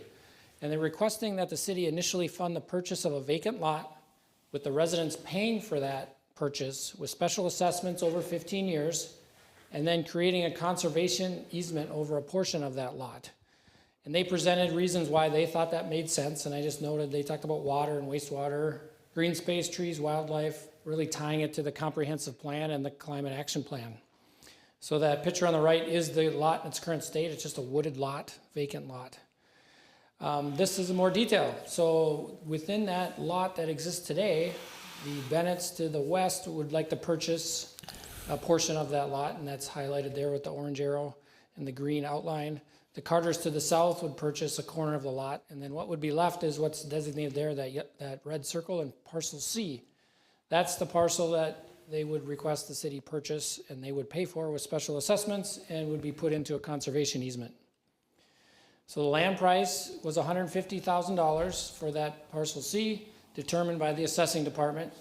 This is a voluntary financial sharing between the neighbors. The residents went around and asked people, and 7 neighbors stepped up, and they have various financial commitments. It varies all across the board, and you saw those in those assessment agreements that are in the packet this evening. It's approximately 48% of that original lot would be put in that conservation easement. The city would not maintain that parcel. We talked about that in April, that we would not be doing any active maintenance on that parcel C. And again, there'd be that separate process to create the plat if council supports this idea. So I guess I'm standing here, just if there's any questions for either me, Attorney Kendall, or Planner Teague, and I think Andy Carter is in the audience if there's any specific questions for him and the neighbors that brought this idea forward. And this is similar to what occurred on Oak Lane. That was really the idea in the process that we're following. So I'd be happy to stand for any questions. Yeah, and I don't know if we, before you stand for questions, if Director Teague had any supplemental comment about process here? Just that next step process would be for the applicant to plat the property, so it would be a subdivision, to create an outlot. It would be a substandard lot. It wouldn't meet our minimum lot area width type requirement, so that would require platting. So the lot lines would be shifted, and what's labeled as parcel C on the graphic would be labeled as an outlot, as undevelopable with that conservation easement over it. And then this is similar in nature, as I recall, to what we did a few years ago over on Oak Lane, Yes. which where some of the neighbors were concerned about a potential home going up behind them, and we created a similar solution there where they were able to buy it, and then we did special assessments. And this is somewhat similar to that, I think, to the Oak Lane matter. So, Same process, we just didn't have to plat that one because it was already, it met those minimums that. Member Risser has a question.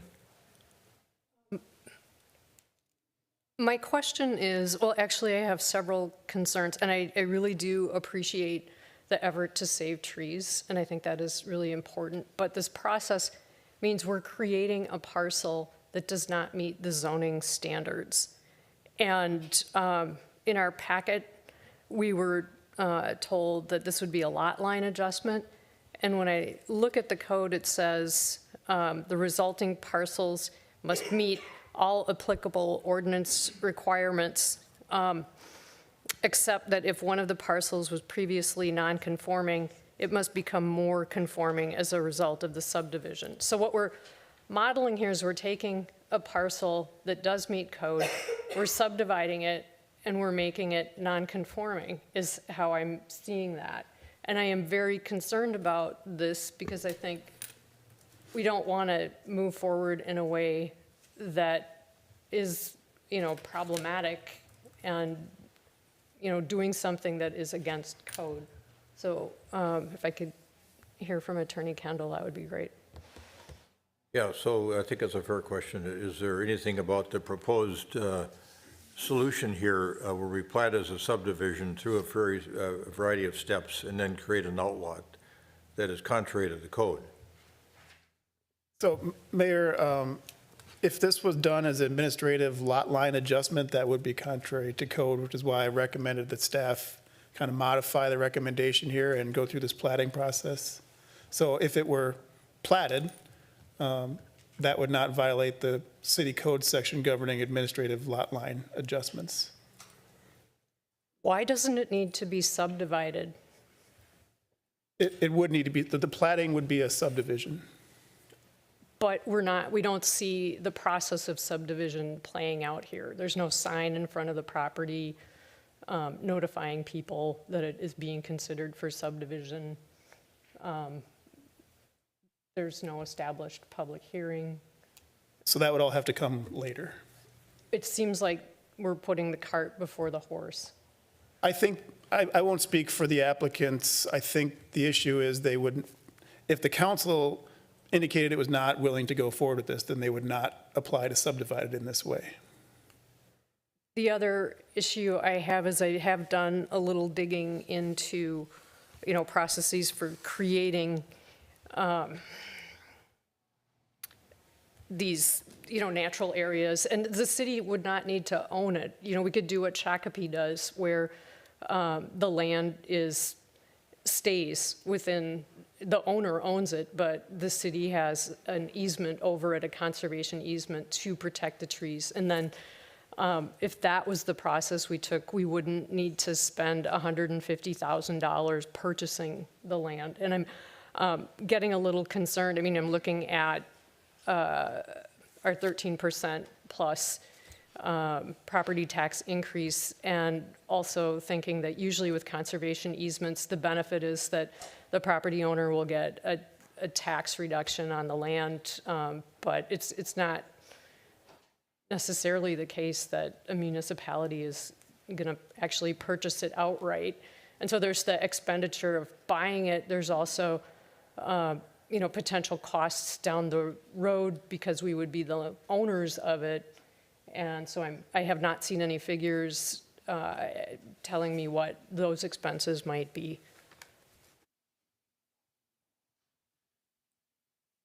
I guess I kind of rambled there a little bit, but it seems like why are we taking this route and we're not exploring other options for creating a conservation easement that are less perhaps expensive and onerous to the city of Edina.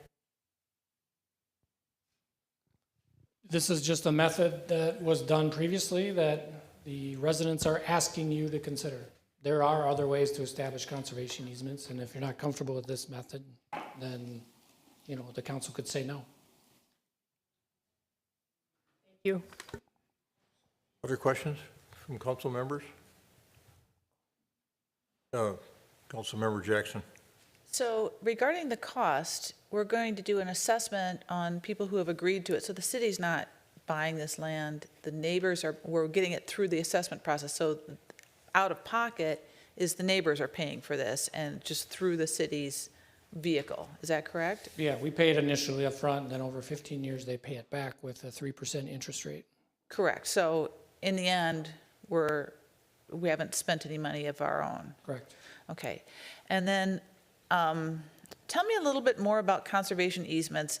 I remember in the 70s when they were first created, that you may not know the answer to this, but that the whole idea was that it was set aside, is what we called it in Iowa. It was set aside land, and you set it aside and you did nothing, and that was the whole point. And so I think, isn't that what a conservation easement is? So if a tree falls, you have a dead tree. Unless you have to put out a fire, like a forest fire kind of thing, that's a public safety thing.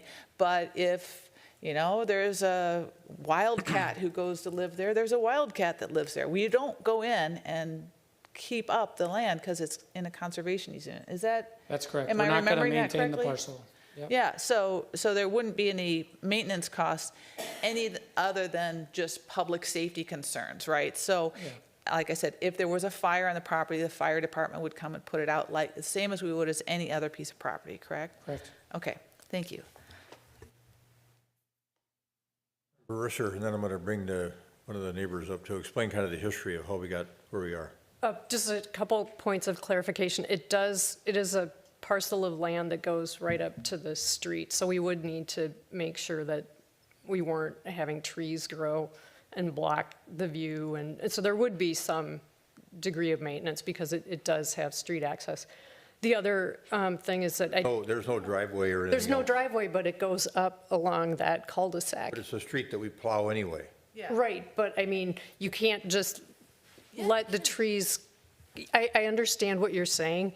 What I'm saying, is there not curb in front of this little hunk of property? curb. Right, okay. So presumably, somebody has been making sure that the overgrowth doesn't spill out into that area at all. I mean, there could be some maintenance. I also thought I read somewhere that possibly a fence would go up. And we are offering 3% interest, which is, my understanding, below what is normally paid for with special assessments. It's in the range. We see 3 to 4%. We're using 3%. 3%. Okay, so you do not calculate any financial costs at all, including staff time or anything on this? Zero. On this case, we have not. Okay. Bring one of the neighbors up to talk about the history of how we got where we are. Introduce yourself and give us your address, please. Yeah, Andy Carter, 6012 Pine Grove Road. So I want to help to get that plat map back up there with the survey, whatever it is. If we can, yep. So I'm the homeowner of the lot to the south, which, if you can imagine, Pine Grove Road going along the bottom of that lot. I actually am the one who owns that full lot currently, and we discussed this starting about a year ago with the city. And at the time, there was a family who, the Bennetts now own the house, who also owned this second lot. The wish of that family was to maintain this as a green space, and the neighbors surrounding this, so you can see the Zavaral's house right to the right, kind of almost off screen. And then we've got 3 or 4 more neighbors surrounding that cul-de-sac that are participating here. So the goal was really to kind of, extend the wishes of the Hauglins, who lived in the Bennett's house previously, to maintain this area as green space. And if you see my place, so the Carters down below, that house was built in 1928. When the city kind of platted this neighborhood, The northern lot line is 6 feet from the house, okay, which is, currently not up to code. So the idea was, hey, let's push my lot north, so the house isn't 6 feet, now it's 30 feet from the lot line. It's a very hilly lot, so buildability, I think that's a word, isn't great.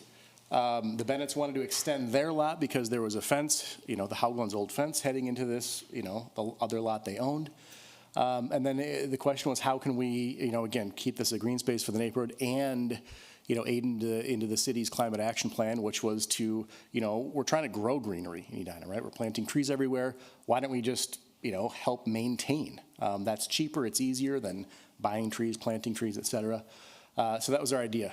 We presented all this, I believe, in April. So now we're back, and I think we're close. But that's really the general idea here. Prompt other questions from council members? Yes, Member Pierce. Thanks, Mr. Mayor. So for the question I have is just kind of going back to one of the questions Member Risser asked when you came forward with the idea, which I applaud you for coming forward with an idea to do something different there. Did we consider other options, and did we choose the one we thought was the best one, or did we kind of choose an option that we had done before? And I'm just curious. I don't have necessarily a feeling one way or the other. I'm just curious about the process of how we chose this option. Yeah, based on the wishes like Andy just shared, we just shared the Oak Lane one. It was either could someone develop the parcel, and there was a quick review of how that it'd be very difficult to develop the parcel. Then this Oak Lane example came up, and we shared that, and that's why they requested that of the council. Thank you. Sorry. I was going to just kind of reiterate Councilmember Jackson's point. It's not really a purchase, it's a finance, right? This is almost a donation of land from the neighbors, in exchange for an upfront paying, but the neighbors are going to pay that back with interest. So it's really, I think, a donation more than a purchase. And I know the city owns quite a few acres around there. The Perlinger's old lot, the lot right below the Suter's house, for example. There's quite a bit of land already that the city owns around there. So I thought we could maintain a larger green area by introducing this parcel as well.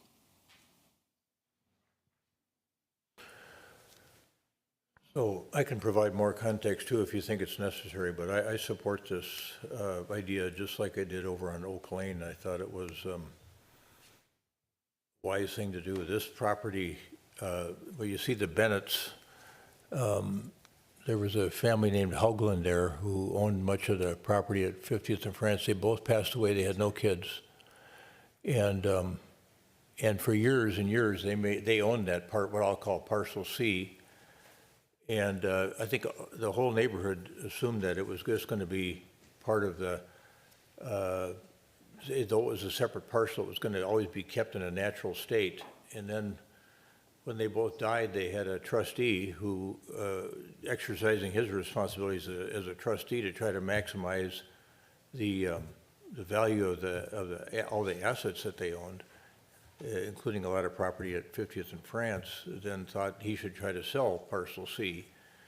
And after, I'd say, generations probably of this property sitting just filled with oak trees and other trees, the neighbors were trying to think of a way where they could donate this to the city, buy it, donate it to the city and this mechanism is what's been created to try to accomplish that, to keep this in its natural state. I think the trustee found that it was really essentially an unbuildable piece of property because of the way it interfaces with Highwood Drive and the steepness of the slope, as Mr. Carter described. And they dropped the price significantly, and then the neighbors got together and figured out how they could make this work from a donation standpoint, and we've accommodated that by thinking of ways we could use a special assessment policy to have the respective neighbors repay the city and then take that land as a donated piece of land, and then put a conservation easement on it. So that's a little bit of the backstory. And I think we started this process talking about it a couple of years ago. So, the Member Risser.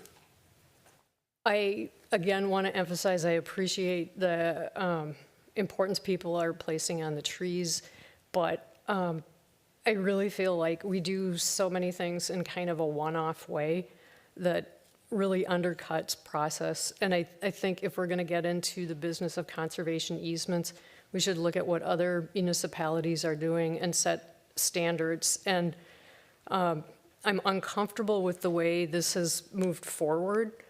And, you know, the ends justifying the means, this bothers me partly because I think it does set precedent for taking lots that, and yes, it would be really challenging to build on this lot, but now are we going to hear from other residents who, you know, want to do a similar thing? There's, you know, a vacant lot or a tear down, and oh, we're going to cut it up, we can carve it up like they did, and, you know, this person can get a bit, this person can get a bit, and then we'll have this non-conforming remaining parcel that I guess we call an outlot, and that's fine.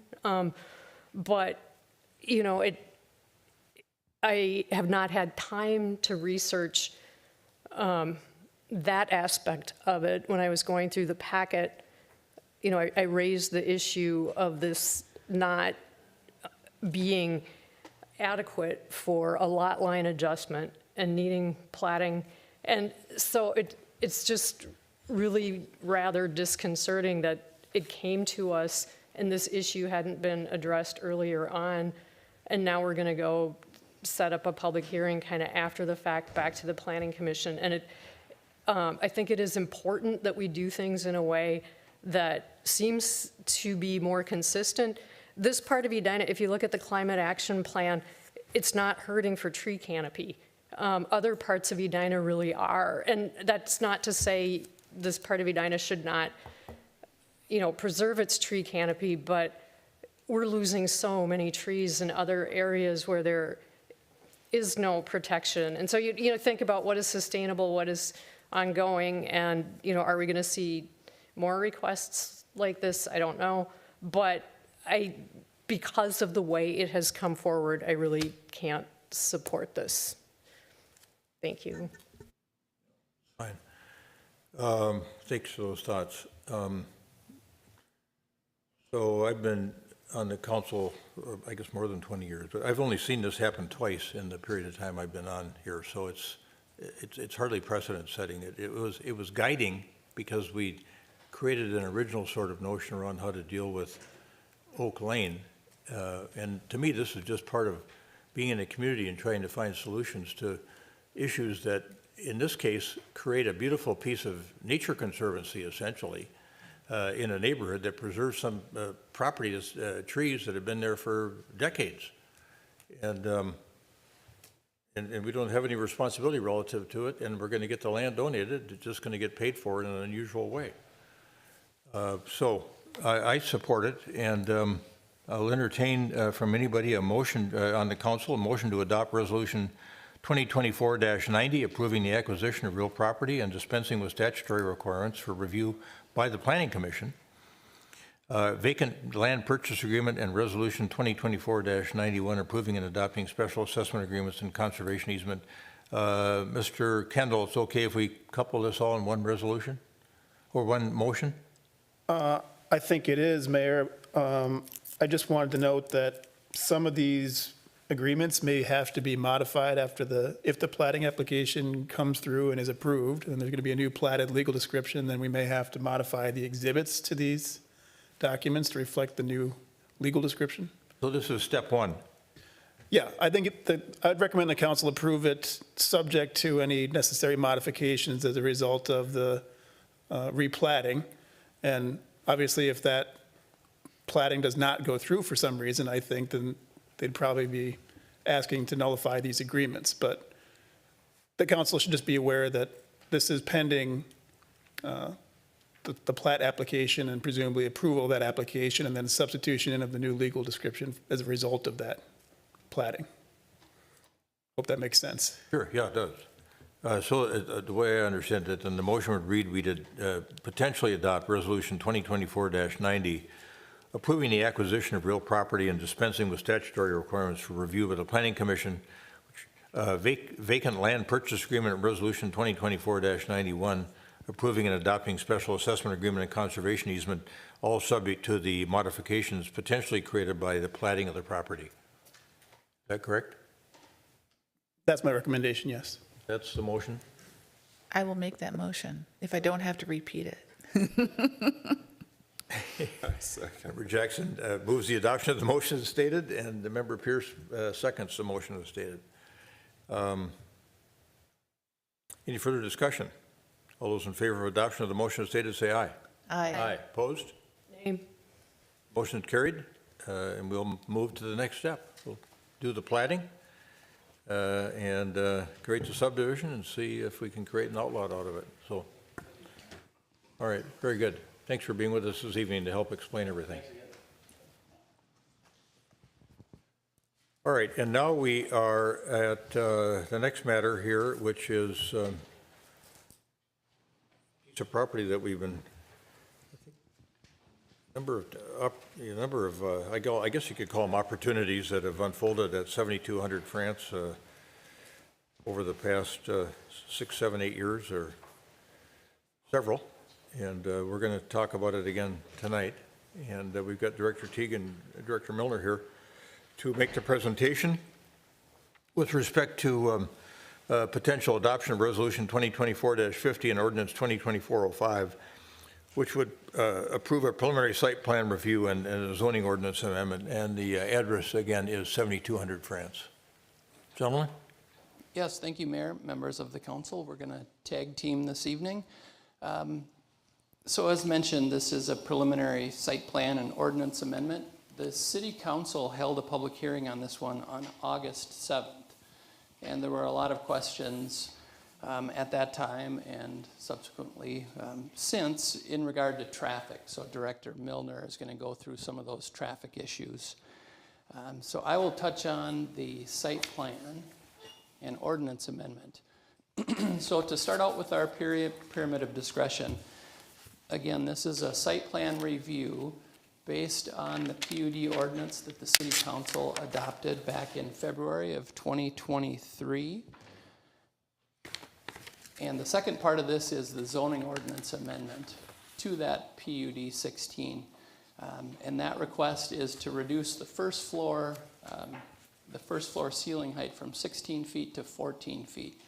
Part of the reasoning for that is in that original PUD, it was contemplated for commercial uses on the first level.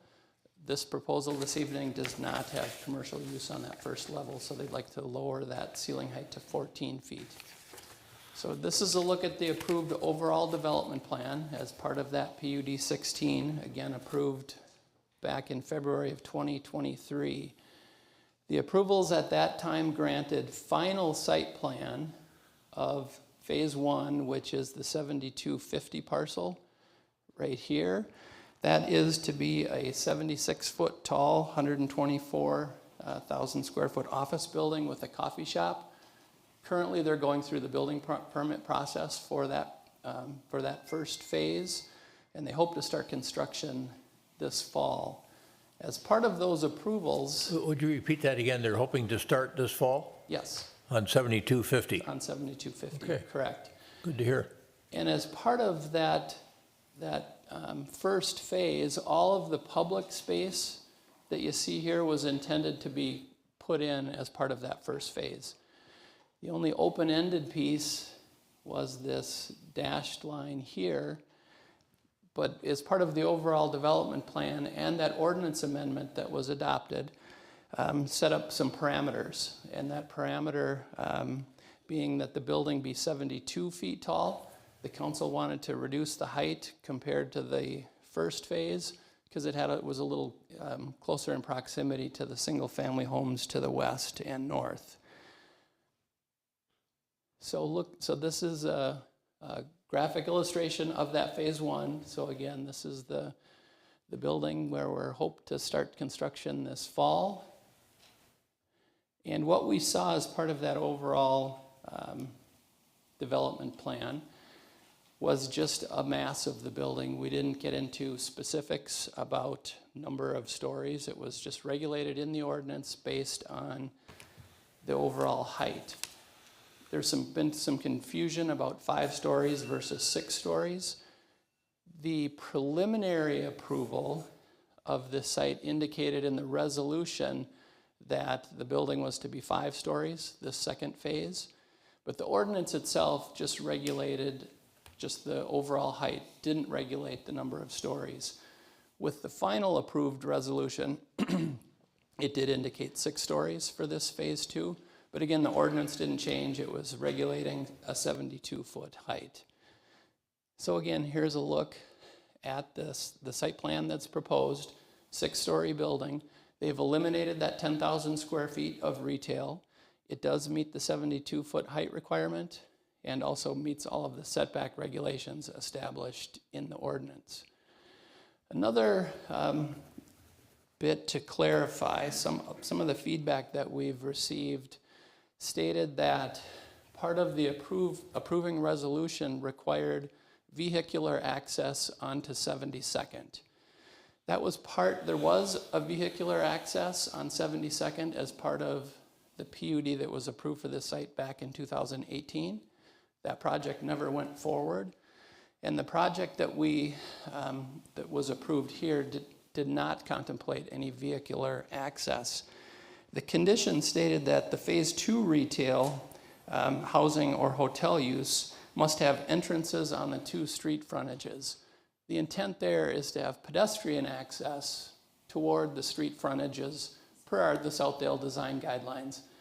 This project does have direct pedestrian access facing the street on both 72nd and on France. So that condition is satisfied.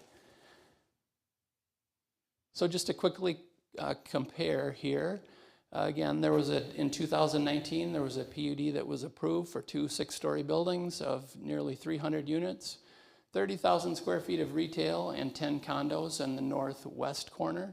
That project never moved forward, and the applicant came forward with an amendment to that PUD 16 that was approved that established the uses for phase 1 and phase 2 and established those height limits.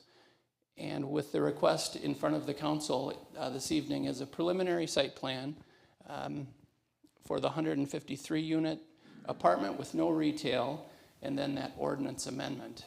So with that, I will turn it over to Director Milner to address traffic.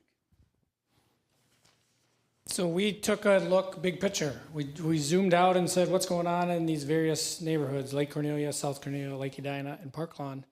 And I was very fascinated to see all the colors on the right are all the street reconstruction projects that we have done over the last 15 years or so. So you can see we've reconstructed a lot of the streets and with every one of those processes. And then we did a more detailed memo in your packet detailing all those projects. We detailed the number of properties within here. But with every one of those projects, we look at narrowing streets to reduce traffic speeds and volumes. We try to add medians within certain areas off of 70th or 66th. We try to add sidewalks. We do other traffic calming measures. There were 13 actions for the 70th Street project, and I believe we completed 11 or 12 of those. And the one that was not completed is tell MnDOT to build more lanes on Highway 62. Because what traffic does is they try to shortcut on 70th from 100 over to France and up to 62. So we've done, and I just wanted the council to know that we've done a lot of work here. There were some recommendations of staff for more medians and more sidewalks that were not approved with some of our projects because some of the residents didn't favor those. So there's been some things done and some not done, and that's based on resident feedback. So in the packet, I just think it's interesting. The area that we haven't done yet is 72nd Street. This year we did add curb extensions at 72nd in Cornelia with a Safe Routes to School grant. We added more sidewalks in that area around the new lift station we purchased or rebuilt. But 72nd Street has not been part of our recon yet. So there's an opportunity there. So again, there's been 14 different separate contracts, and we've done a lot of this stuff within the neighborhood. I think the other important thing is to note there is very few east-west streets in this quadrant of Edina. There's 3,000 parcels, and if you think about the average is 10 trips a day, there's 30,000 trips trying to get in and out of these neighborhoods. And that's causing issues just by the sheer volume and the limited east-west street. So we just got to keep that in mind too.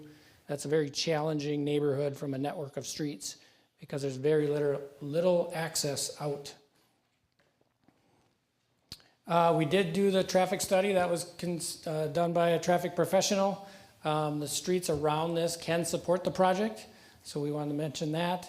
We do have additional future improvements that we could look at within this neighborhood. We're doing the Safe Streets for All grant and creating a safe and equitable mobility action plan. But I think the most important project that we know is coming next year, the year after, is a sanitary sewer project on 72nd. With the new lift station, we need to upsize the pipes. We could treat this upsize as a deep sewer that we're most likely reconstructing most of that street, including curbs. So now we could look at doing those same techniques of narrowing streets, doing more curb bump outs, adding sidewalks and stuff like that, and consider it a recon. In a previous proposal, 6-7 years ago, this was a concept for 72nd Street, just west of France Avenue. And you can see in the middle is this access road that's also part of the current project in front of you this evening. This had a median installed for that driveway heading north that only allows cars to make a right-hand turn out of that development project towards France. So if there is a want and a need and a concern from council, I would offer that you can direct staff to install that right out only median when we do that sanitary sewer project. You can see some other things that I think we would consider. The road today is 30 feet wide. We, at the time, again, this is a 6-7 year concept. We'd want to review it. We put a little curve in the street. We added sidewalk, a big wide sidewalk on the north, trees, street widths, stuff like that. But those things we will look at with the project, but I think the main thing for council to give us direction is if they want that median installed with our project here in the next year or two with the sanitary project. And that could address many of the concerns that the residents have of they're cutting through and taking a left and going through the neighborhood. That's the very issue that you and I and Director Teague discussed just a couple days ago. Correct. That you've done all that work, or we've done all that work on that new sewer lift station, or reconstructed sewer lift station right south of Cornelia School. And you could enhance the sewer capacity between Cornelia and France Avenue on 72nd. And in conjunction with doing that, it could be done within the next couple of years. And in conjunction with that project, we could figure out ways to calm traffic more on 72nd, which, exactly. You know, for those of us that have been over there, we see how speed can increase on 72nd as they come into the neighborhood, even though there are neighbors living deeper into the neighborhood. Correct. Because it's not a cut-through area, it's people heading home probably, but between France, at least my observation was between France and Cornelia, the speeds are pretty significant. Yep. As I stood on Gloucester with some of the neighbors, you know, it was, you know, but for the road being dug up where there was a gas leak, I think they were slowing down for that, but if that hadn't been there, they wouldn't have been slowing down at all, and they're easily going, I don't know, 35 miles an hour. Yep, it's still wide streets, so we have this opportunity with the sewer project that we're in the process of coming back to you for hiring a consultant. We're doing interviews next week, so then we'll have someone doing the technical work on that sanitary project. That's not only on 72nd, it's a much larger project. So while we're on this slide and this topic, why don't you talk a little bit about what would be the process that you'd go through in working with the neighborhood to think about traffic calming and then also to minimize or eliminate left-hand turns out of any potential development at 7200 France, regardless of whether it's this project or some other project. Yep, yeah, first steps, we're scoping out the sewer project. We want to figure out the means and methods of how we could upsize those sewer pipes. Once we have a general understanding, we're going to go out to public. That's part of our request for proposals was public engagement.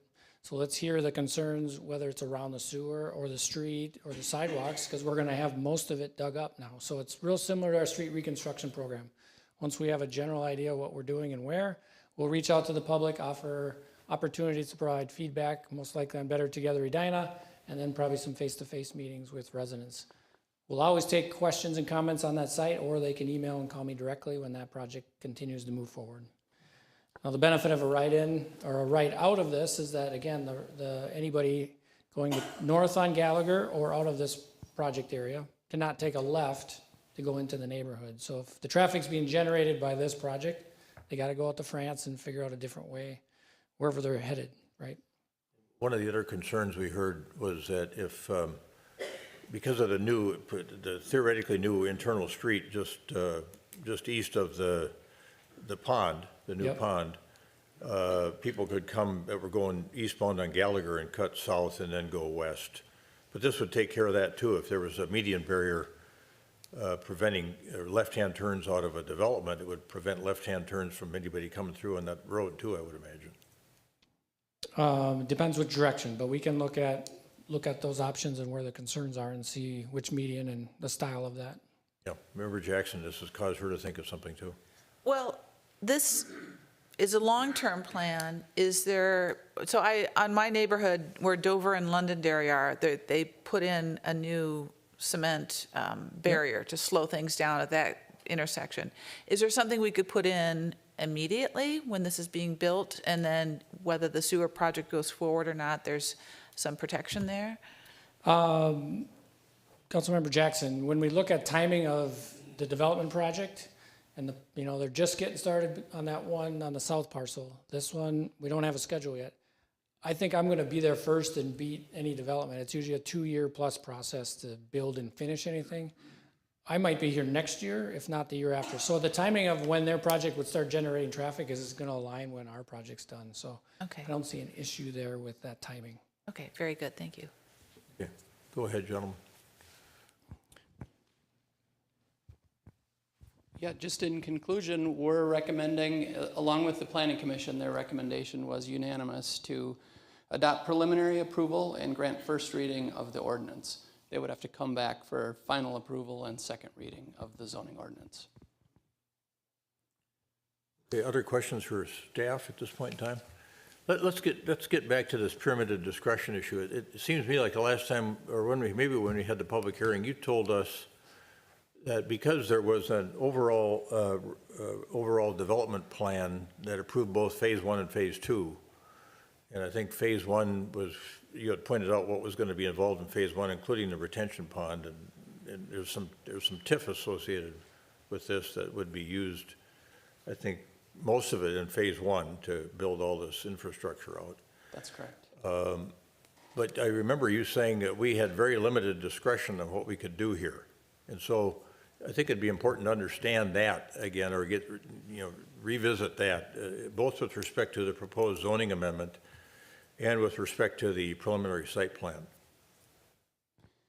Yes, so again, we're reviewing this against the PUD 16 zoning ordinance that established the height limit of 72 feet, and it established certain setbacks on all lot lines. This project conforms to those requirements that have been established in that zoning ordinance.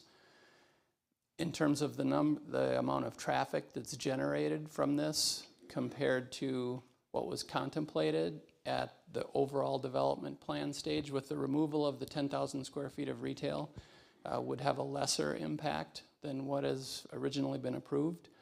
So we have very limited discretion in regard to the site plan. In terms of the zoning ordinance amendment, you could require them to meet that 16-foot height limit on the first story, and the developers indicated to me they would just make adjustments in the building. They could still construct it at 16 feet and just make adjustments in some of the upper floors to still maintain that 72-foot overall height. If Attorney Kendall has anything additional to add? I don't think so, Mayor. I'd be happy to answer any questions. Yeah, sure. I figured that's probably the direction you'd prefer. So is the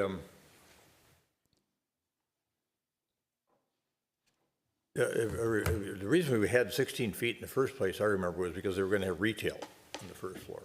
But now they're not, they're proposing no retail, there would be apartments on the first floor, so they don't need 16 feet, they just go to 14 feet. And you wouldn't be able to tell that from the exterior of the building, where they adjusted. They're not going to add 2 more feet to the exterior, it's going to be interior. That's correct, yeah. So it still stays at 72 feet, which is what was part of the overall master plan. Correct. So I guess the question I would ask you, Mr. Kendall, is if you said are there risks in saying that we think 16 feet is okay, but 14 isn't? I mean, is that, you have to have a basis for that? I mean, is there a legal, it seems kind of arbitrary in a way, but is there some sort of standard that comes into play there? Well, the 16 feet was originally written into the zoning ordinance. So unless the council can just, you have discretion to change that zoning ordinance. I think the 16 feet originally was based off the anticipation of retail, but the remainder of the approvals did not require them to do that retail.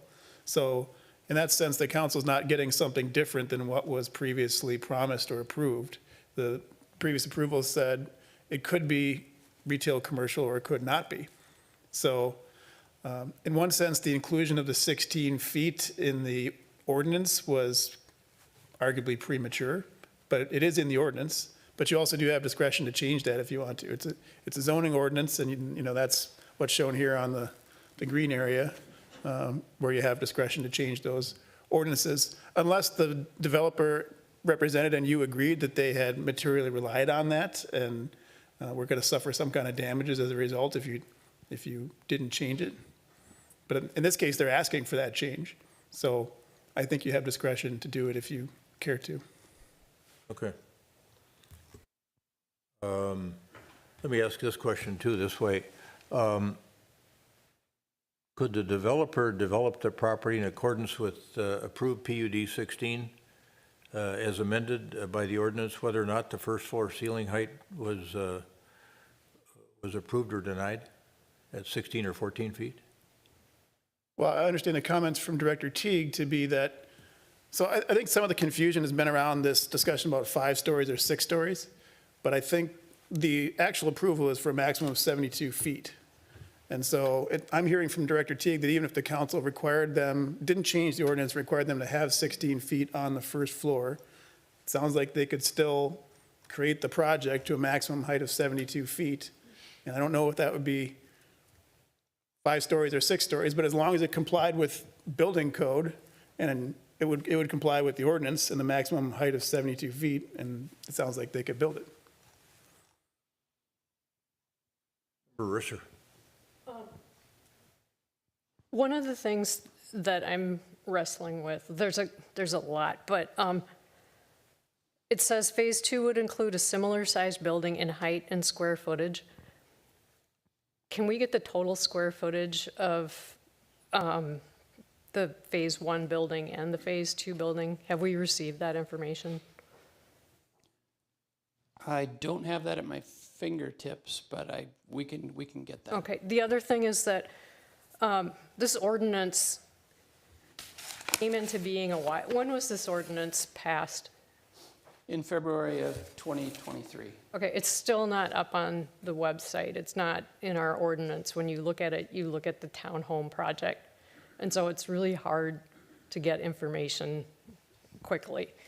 So, and I sense, frustration. I'm frustrated, and I think other people are as well. But, what I'm wrestling with is phase 2 would include a similar sized building in height and square footage. And could we go back to the image that shows both of the buildings? Okay, no, that's what was shown. That is supposed to be what will be, right? Where we do have 2 blocks that are very similar in size, okay? And then can we go to the project as being presented? And I keep looking at this, and I was trying to figure out, if you kind of draw that west wall up, and then look at the remaining building. And I am sensitive to this, just in terms of, what community expectations are, and then what ends up, happening. And so I am a little concerned about, well, more than a little, but how much larger is this building? Is it indeed similar? And similar is a very vague term. So what does that mean? A couple of comparisons. There is first level parking associated with both projects. And when you take the footprint of that first level, the building footprint of 7250 is 43,000 square feet. The building footprint of 7200 is 42,000 square feet. So roughly the same when you just take the building itself, so levels 2 and up. The coverage for 7,200, or this mass in the gray area, is 32,000 square feet. And the mass in the gray area here is 28,000 square feet. Okay, thank you.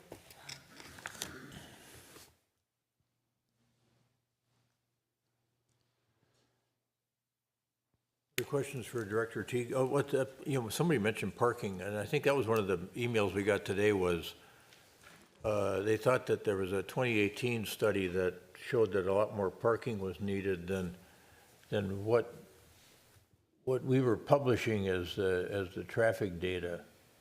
You might want to comment on that. Yeah, the 2018 study was for that different part, the Dean DeVolis project that never moved forward. That was the 2 apartments up by 7250 that were facing south with the. Correct, yeah, the 300 windows, units okay. of apartments and 30,000 square feet of retail and office. The parking standards that were used for this project, basically 3 different calculations. When you took our zoning ordinance based on the square footage and the number of units, would suggest that 576 parking stalls would be required. The parking study demonstrated that at peak times, 392 stalls would be required.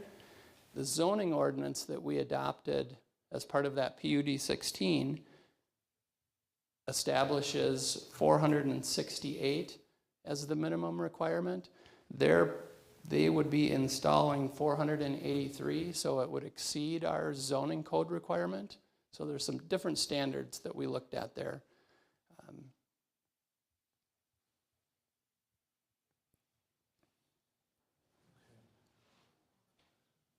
Member Jackson. Yes, thank you. So I really want to have something done tonight that addresses the left turn out of it, this interior street. And I don't know procedurally how to do that, but. Could do it by restriction. Okay. If it was approved, you could add the restriction that there be a median barrier installed to prevent left-hand turns on the West 72nd Street. Okay, out of the project. because I want to make sure that when I take a vote, that that's a part of it.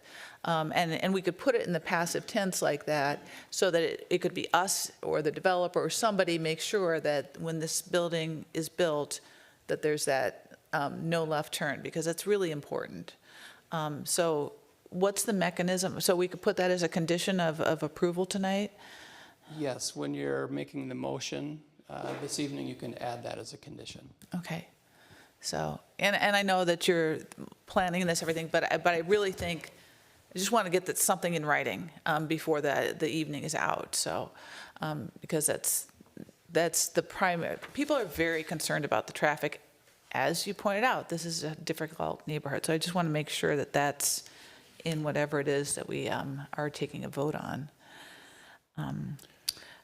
So, Mayor, I just want to make one point on that. I think you can put that, but the developer doesn't control the right-of-way. So you can direct staff to have that meeting in place prior to this building being complete, or however you want to phrase that. But I don't think you can require the developer to put that meeting there because they don't control the right-of-way. So, I mean, you could phrase that and direct staff to do that prior to the building being completed, but I don't think you can require the developer to do that, just so that's clear.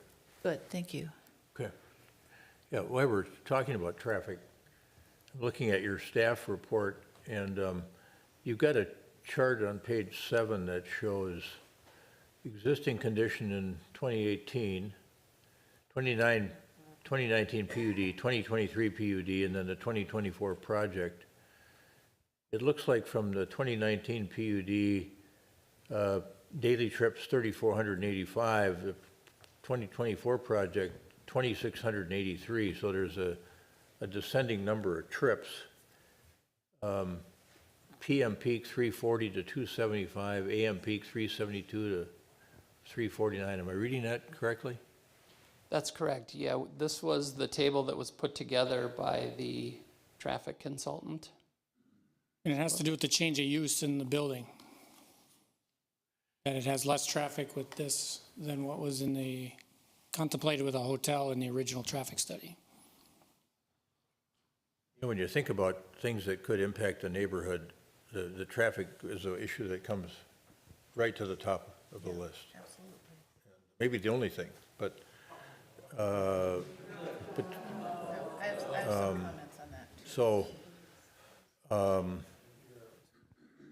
mean, those are the comments that predominate the emails that I've seen, is that concern over traffic. And so how would we deal with the idea that you're saying, well, I could be there in 1 year, maybe 1 or 2 years? Again, How do we make that decision that we would go in there and do that earlier rather than later? Well, first, I'm going to be there. We're doing sewer work. I'm going to be done before Ted's project, the development project. Just as a 2-year window, I'm already going to be done before that project is finished. The 7250 might be just slightly ahead, but that's only half of this development. So I think you make a condition saying staff shall have that installed in by the fall of 2026. That gives 2 construction seasons to have that done,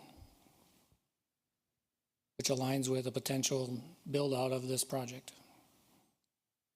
Just want to make sure I understood something else that you said earlier. I think that by going this extra story, did it change the number of apartments by 3? Yeah. Did it go from 150 to 153? Correct. There wasn't a lot of detail that were put into that overall development plan. The 150 number was really generated out of how much parking they could provide.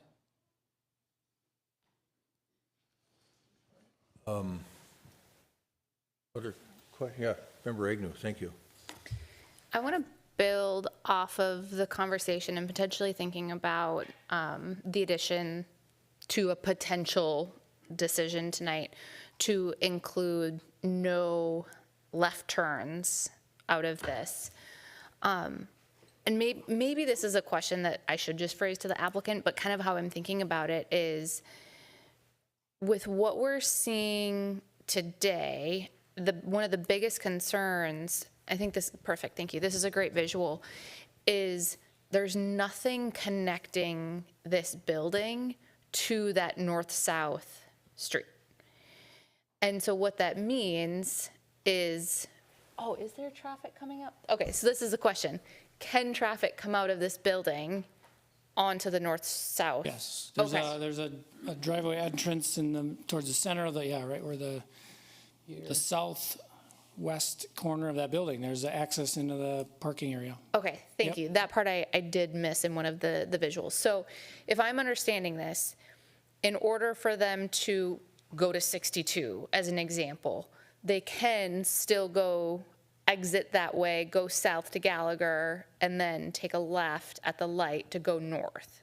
Exactly, that's where we want them to go, because there's a light there that's going to control operations. Much better avenue to get there. Okay, and so the only use case in which they would be going north onto 72nd is potentially if they want to have an easier access to going south onto France, because that's the only direction they can go on France. Correct. Okay. I didn't think they could get to the north-south based off of this visual, so that was my confusion. Thank you. Other questions? Comments? Yeah, Mr. Mayor. Yes, go ahead. Okay, thank you. Yeah, sorry. I do want to just acknowledge the concerns that the neighborhood has. We've gotten a lot of emails about this. And I brought one that I thought was really representative. The first one was the concern about changing the rules about when we decide. And I think that's really important to talk about, because this comes up in a lot of developments, that the timing of our decision protects the owner of the property, in this case, the developer. It isn't something that goes to the public. So there's a 60-day rule that forces cities to make a decision or automatically approve a rezoning thing. And so I think it's really important to understand that when the developer says, I want to push it back a week, that is his right to do that. We can't delay that and say, oh no, we'll get to that decision when we get to it, but he can push that back. And that's what happened in this situation. So I just wanted to make that clear, that it was the developer who asked for this time extension, and we granted it, and that's where the power in that equation lies. The city can't delay, but he can. So I wanted to make that clear. And then the second thing was, I just want to remind people that we had 4 public hearings on zoning alone for this property. So there was September 14th, 2022 at the Planning Commission, September 20th, 2022 at the City Council, July 24th, 2024 at the Planning Commission, and August 7th, 2024 at a public hearing. So we've had lots of opportunities and we've had better together and take comments and everything. I just wanted to acknowledge that we've had a lot of opportunity for citizens to give input on this. We're not deciding anything on financing tonight. They're concerned about transition, but that would be, if that were to be changed, that would be a rezoning question, which is not before us tonight. Traffic, we've talked about that extensively. The water, I want to remind people that that's what this flood basin is for, is to handle flooding. And the reason that we granted TIF for this was that this is going to take flood water not only from this property, but from the surrounding properties as well. And so I was in Morningside today, and I was looking at the Lynn Kipling floodwater basin. It is gorgeous. Is very, very beautiful. It's an asset to the neighborhood.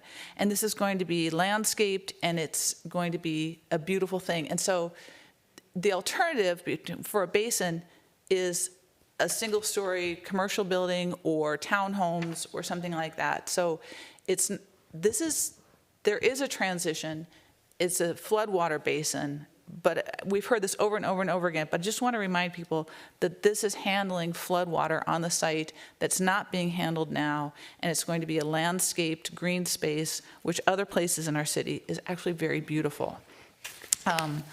We talked about parking, and we talked about the entrance on France, that there's nothing in our documents that say entrance means an entrance for cars. And the whole idea is the building where, I'm sorry, people in the audience are talking, it's distracting me. Where Pinstripes is,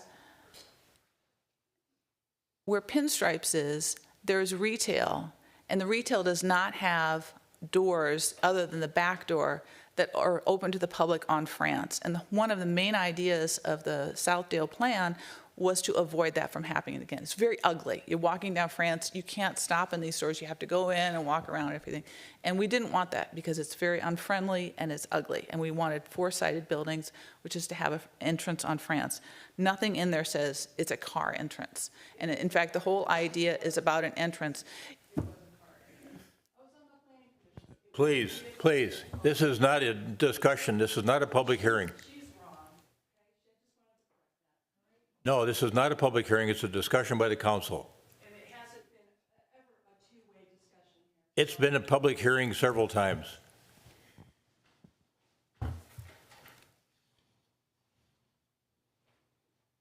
Councilmember Jackson, go ahead, please. Thank you. What I'm doing is I'm acknowledging that these are complaints that are out there. Changing that at this point would be a request to rezone. And that's not the question that's on the table tonight, except for the 16-foot ceiling, ceiling. And so I just wanted to acknowledge, we've read this, we've listened to you. Now you have the right to be heard, but you don't necessarily have the right to win. And that's a constitutional concept. I used to take input from people say, oh, they just wouldn't listen to me. But if there's a hearing and the decision does not go your way, it doesn't mean you are denied a hearing. It means the decision did not go your way. But there have been hearings. We've gotten a number of emails about this, and I wanted to acknowledge that we all take this very seriously. But tonight, the decision, is it 72 feet tall? Is it primarily places for people to sleep? About 150 units.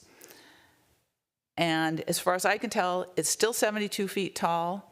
There are 153 units. The 3 additional units have taken the place of the commercial space that was originally there. And I don't see a variance from what we approved. It was 2022, correct, when we approved the original zoning on this. And so I just wanted to acknowledge that the neighborhood has given us input and what my reaction to it is. Thank you. Thank you. You raised an interesting issue there with respect to the retention pond. I think one of the things all of us have worried about is, well, there's homes on Bristol Court, and when I drive by there, at least when it's summertime, you can't see any homes back there. And maybe this is a question for the applicant. Do any of those trees on the property line need to be removed to accomplish the? Yeah, you better come up, Mr. Carlson, and comment on that. That all that treescape would stay there. You would build the retention pond east of the existing tree line. Yes, good evening, Mayor Hovland, council members, Ted Carlson at 6550 York Avenue in Edina. In conjunction with staff and Forester Engineering, it's in our plans that are approved under the PUD that the trees on the west lot line between us and the homes are to remain, and I'd ask Mr. Milner to verify that. It's in the plans to protect that west property line trees. Yeah, thank you. You're welcome.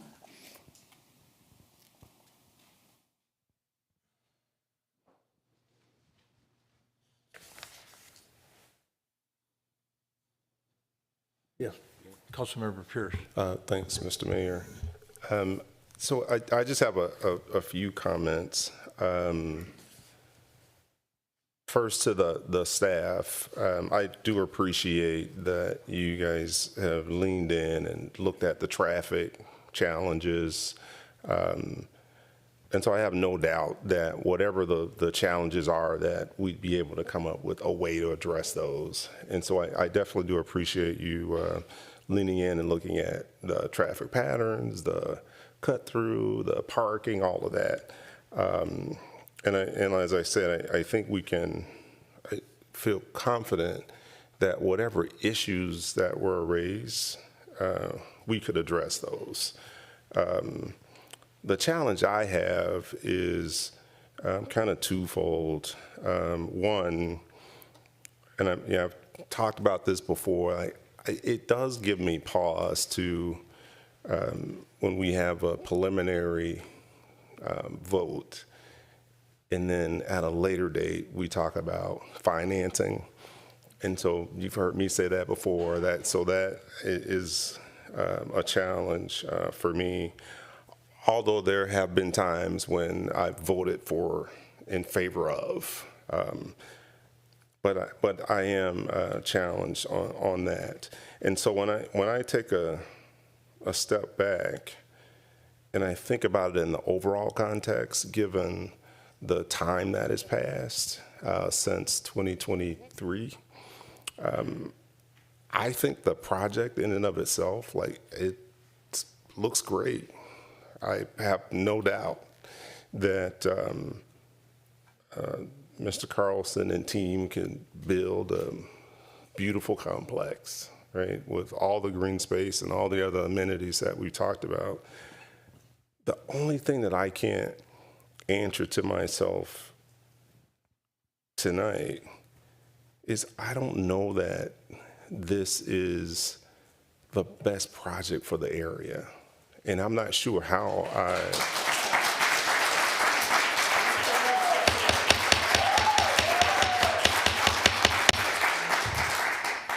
and I'm not sure how to resolve that. And frankly, I'm not even sure if the way I'm thinking about it is even fair. Did you say it's not fair? Let him finish his thought. I don't even know that it's fair. And so I am just being transparent, open, and honest. And so when I step back and I look at the full context of what's being proposed there in the context of the Macy site and this site, I can't rationalize, is this the right thing for the community? And so that's where I am. I think there are some benefits, one of which I think is a huge benefit would be the water basin. We've talked about that since my first year on council. We've met with neighborhoods that are in a flood zone, and we've talked about creative ways of dealing with water. And so this project has a way to deal with that for that community. And so I definitely think that that is a benefit. The second thing I struggle with is I don't know that we need more rentals. And so you also hear us, you also hear all of us talk about it's be great to have more ownership options. So whether condos, some type of ownership option. And so I feel like we're getting further and further away from, I don't want to say opportunities to do that, but the way this is structured today, and I'm not just talking about necessarily this project, it is based on what the developer brings forward. And so as a council, we have to be, we have to influence what we think is best. And one of the things that we've all talked about is more ownership options. So I can't rationalize the fact that I just don't know, I don't feel like we need more rentals. And so I'd like to see more owner-occupied options. And if, I talked about this in Londonderry, if there's an opportunity to have condos built, then I'd like to see us say to developers, yeah, we'd like to have condos there versus rental. But we're not developers, right? So the developers are bringing forward projects that they think are the projects that they can build and that meet the needs of their investors. And there's nothing wrong with that. But that's I think that's where we find ourselves. And so to Member Jackson, I actually held my comments to not get in the way of the discussion that everybody else was having. And so I really don't appreciate anyone telling me that my opinion is the wrong opinion or not a good opinion.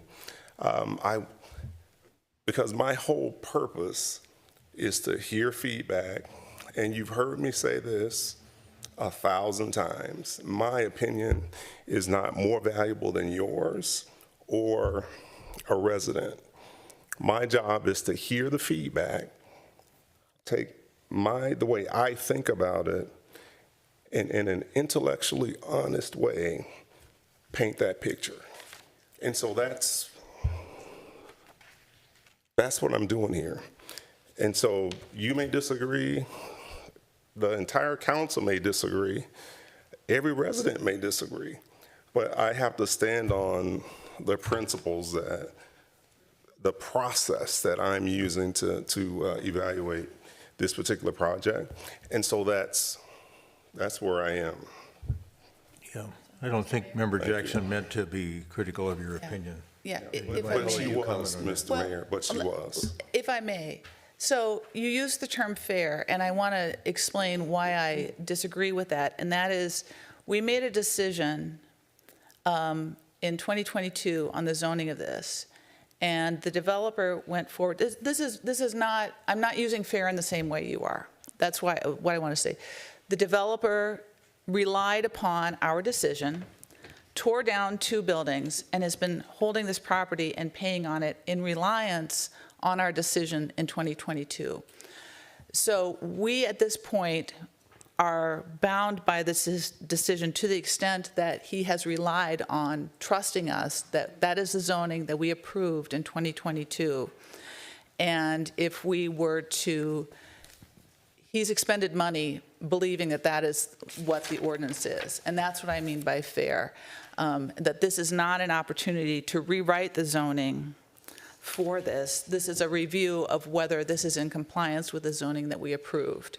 And that's what I mean. I'm not making a moral judgment, but I'm saying that there has been money expended and money and time expended in reliance on our decision. And that's all I'm saying. I'm not making a normative comment about your words, but that indeed there has been reliance on our decision, and to change that is legally unfair, because we made a decision and they had every right to rely upon that. That's all I'm saying.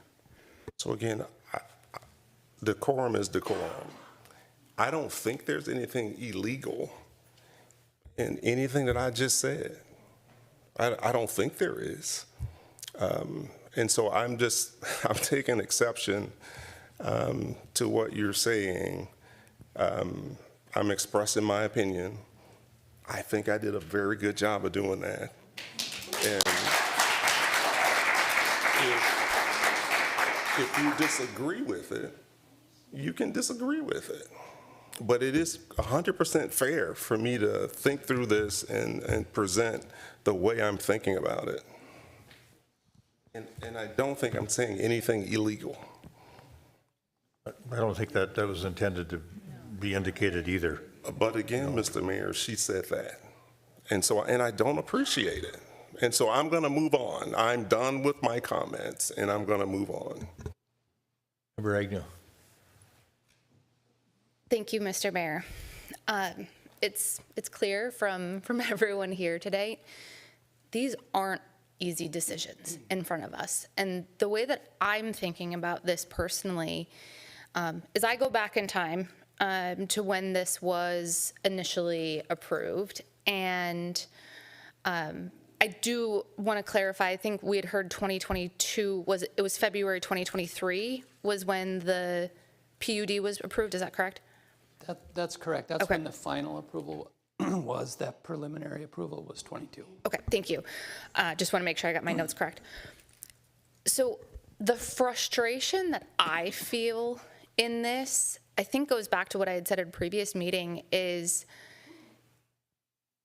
I wish we wouldn't have gone this far and granted this PUD without enough clarity on what phase 2 of the project would be.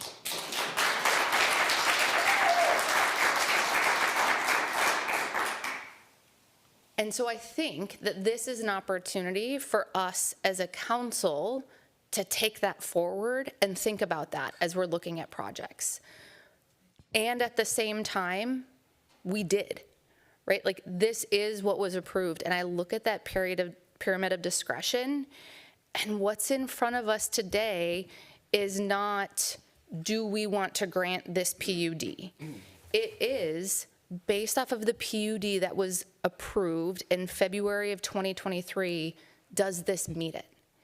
And that's a very different question, and it makes it hard, right? I wish we were having this discussion about, is this the right project for this site? Because there might be things that I would change, but I would also posit that you could query anyone, and everyone is going to come up with a different project idea for this essential, central site in our city. And I think that the complexity with this, or whether you look at the Macy's site, or whether you talk about our Grandview area, is that we can come up with beautiful, amazing ideas. But that doesn't mean that we have a developer who's willing to pay for it or put it there. And that doesn't mean that that's what we're actually going to get. And so I also go back it's unfortunate that we're rooted with that beautiful project that was approved in 2019 that had condos, right? And previous projects that were on this site that even I think for me personally, rooted in how can we have a pedestrian crossway? Because that was in one of the earlier projects as well. But what that tells me is that project after project after project doesn't make its way forward. And so that's where I also want to question, like, what is it that we have systematically in our city that's preventing more condos from being proposed and built? If we're saying that that's a need, like, what can we do to better facilitate and encourage that? And thankfully, like, we are talking about what our legislative priorities are. And I do know that there's the 10-year rule in our state, I think it is, that makes it harder to build owner-occupied construction. And so I think all of these things come into play, and it makes decisions like this so complex and so hard. But tonight, the way that I'm viewing it, the way I'm viewing my legal responsibility as a city council member is to look at what is in front of us, which is, will we grant them that ability to lower the first floor from 16 feet to 14 feet because of our pyramid of discretion and because of where we're at in this approval process? And so it doesn't, it's not any, there's not very many decisions that we make here that are super easy, but because of that, like, I am comfortable with that one change. And the reason being is I feel like this does, for all other intents and purposes, meet the PUD that was approved in 2023. You know, there is a lot of discussion about the entrance onto France, and you can look back at the visuals that were approved. There hasn't been, since it was previous site plans that we looked at for different projects, I think it was the grocer, there hasn't been a vehicular entrance from the building off of France. And I know that there's also pushback even from the county in allowing that. And so, yes, I hear the concerns. I read all of the emails. I hear the concerns from people in the neighborhood. But I think that having that north-south connector is the way that we're going to help alleviate the traffic. And we hear the traffic concerns. And we're going to be looking at how are there other ways that we could combat this, right? The other one that I often hear is the difference between the 5 stories and the 6 stories. And to me, what I'm reading in the ordinance and what I'm reading and understanding of this is it's 72 feet. And they're still sticking within the 72 feet. And so tonight, the decision that's in front of me, as I understand it, is the 16 feet to the 14 feet reduction. And so just, again, I know it's hard, and I know when we get an outpouring of people and emails, it can sometimes conflate what it is that we're considering, but that's where we're at tonight. Thank you, Member Agnew. Member Urser? Well, I did just ask Director Teague for the total square footage. The other, when the public announcement was made in the paper, was it 5 feet or 6 feet? Or stories, I'm sorry. You're building a little tiny building.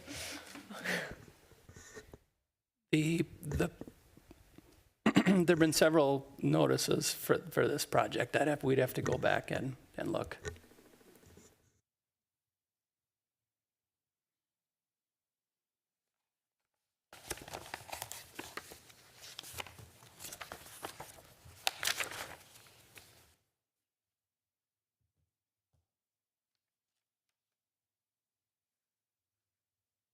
That's all I have. No comment? All right. I think Member Agnew is on the right track here. Because what I understand is that the matter that's before the council for determination on whether the application sufficiently complies with the existing approved PUD zoning already in place and whether the requested minor amendment to the existing approval is warranted. So the question seems to be really narrow, and that is the site plan compliant with the existing approved PUD 16 and the overall zoning code? Is that a fair summarization? Yes. So you've got a overall approved master plan, and certainly, and things have been done in compliance with that master plan. And what staff and the planning commission is saying is that the site plan is compliant with the overall purpose of PUD 16. And the 2-foot issue is something that they were comfortable with. That's correct. Correct. So the two main issues then were whether or not the approval of the site plan for phase 2 of the PUD 16 should be, whether there should be approval of the preliminary site plan for phase 2 of the PUD 16, and whether the zoning ordinance amendment to modify the PUD 16 ordinance to allow a 14-foot ceiling height on the main floor rather than 16 feet. Okay. To me, on the latter, that's I'm a little bit like Member Agnew. I feel like that's an easier question to answer. You know, it felt like that was, in the scheme of things, that was a de minimis sort of issue because it wouldn't change the exterior height of the building, and it was approved on the overall master development plan at 72 feet, is what I heard you say. And the number of units would actually be going up 3, even though a story was added. Correct. And so then it becomes an issue of whether or not, in my mind, whether PUD 16 with respect to phase 1, or is phase 2 so intertwined with PUD 16 and phase 1 that it merits consideration and potential approval because of that intertwined nature of the two things based on the master development plan. And what I hear you saying is that you think it does. Mr. Kendall, I don't know what you think, what your thoughts are from a legal standpoint. It might be interesting for us to know as well, but the Planning Commission also thought the same thing. Well, Mayor, I think you just correctly identified the two issues. You know, the two issues are, do you want to allow this change from ceiling height on the first floor from 16 down to 14? And do you feel that, regardless of that, do you feel like the site plan is compliant with the existing PUD zoning? Those are the two questions before you tonight. And if I heard you correctly, Member Agnew, you thought, yes, they did. I think so. And Member Jackson, same. Member Agnew, Member Risser disagrees. I think Member Pierce disagrees. I am waiting to, this is a really hard one because, yeah, there is the PUD that was created, and to build on what Member Agnew said, yes, we passed it February of 2023, probably my third meeting, and it was a consent agenda item. So it wasn't really discussed. And I think that's a bit of a problem with process. I think when I look at this, again, it kind of comes down to this very ambiguous, similar-sized building sort of thing, phase 2, phase 1. But it's, so anyhow, that's kind of where I'm hung up right now and just wanting to get a little bit more information. Sure. But I do think it's important to bear in mind, I mean, we have heard so many things and so many frustrations, and, you know, the building height overlay has come up, and dialogue about how, you know, it's supposed to be 4 stories, not 6. You know, and you look at Maison Green, it's 7 stories on land that's supposed to be either 4 or 2 stories. And we've got that document out there, and it's misleading, and we need to update that. And then we've got code that's not up to date. And so it's, I mean, this is just not an okay situation on those levels. And I think our process could be improved, and I think there could be a lot more transparency for residents if we had up-to-date code and we had a map about height that did not lead people astray. So those are things that need to be addressed. Okay. I do have those numbers for you. Okay. The finished square footage of this phase 2 that's in front of you is 199,000 square feet, and the square footage of the office would be 126 square feet. That's the problem. 126,000. Okay. And I just. Member Pierce, go Thanks, ahead. Mr. Mayor. And so just to be like crystal clear, I've done this, we've all done this before. And my point is, it's the process kind of sets the path and it leads us on the journey. And so if you ask me if I agree with what Member Agnew said, and the PUD and the floor height, if that's all we were talking about, we wouldn't have had a conversation for an hour about traffic, about all the other issues. We wouldn't have tried to kind of frame this in a way that's acceptable for however we're thinking about voting on it, because it's more than about just those two things, right? And we look at it in a broader context. And so nobody up here should be surprised by anything I've just said, because I've said it before. Like, we have to figure out a way to not end up in this situation. And at some point, like, we got to start doing that. And so I will what you're saying makes sense. If those were the only two issues we were talking about, there was nothing else tied to it, it would make sense. So I just want to be clear, I actually agree with that. My challenge is that the process leads us down these paths, and we should be able to figure out a way at some point to address it. We talked about this, I think, in the HRA, that in future we need to have a conversation about what we can do to alter the process. When I asked the question for the other site, how that project might be different if there were no TIF or little TIF associated with it. That kicked off a different process that we used to have more insight into how we make choices and decisions. But we couldn't use it for that project because we were already down the road in the original process. So we couldn't use it to change what we were thinking.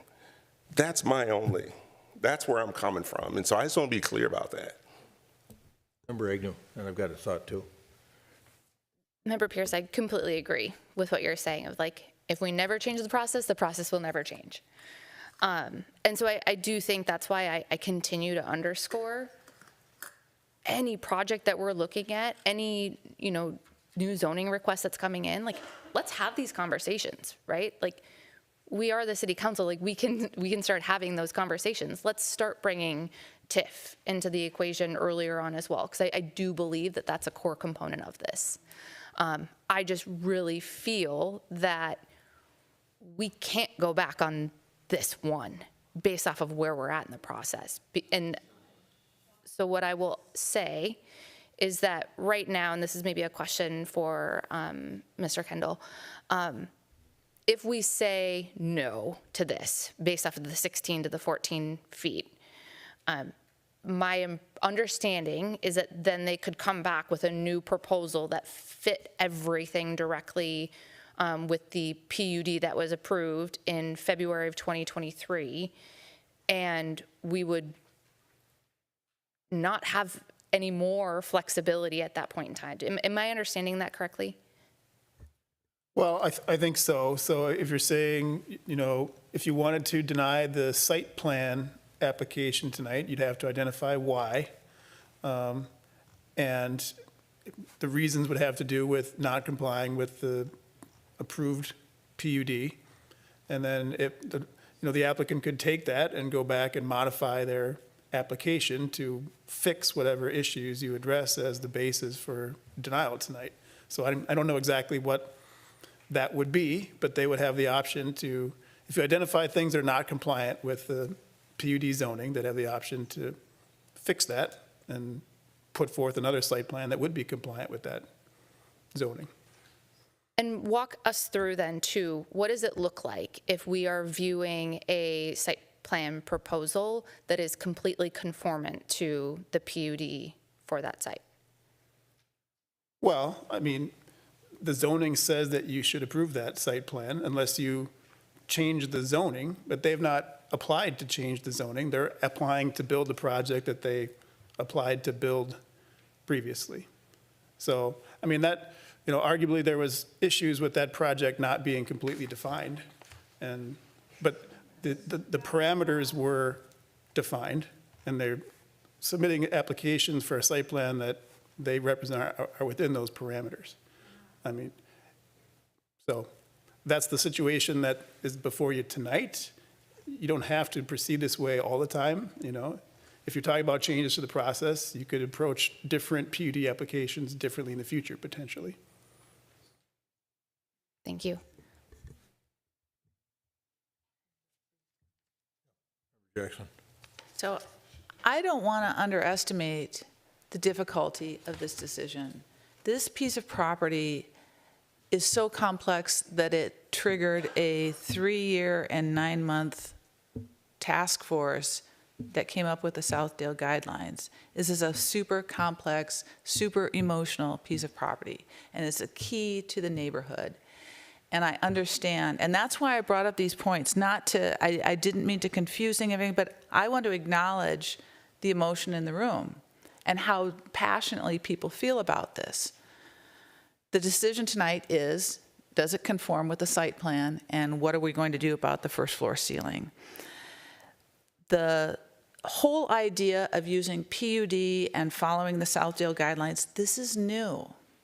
We literally don't have any, well, I suppose the Fred has been built under that, but in this area, none of these projects have been built. We're learning this process as we make decisions.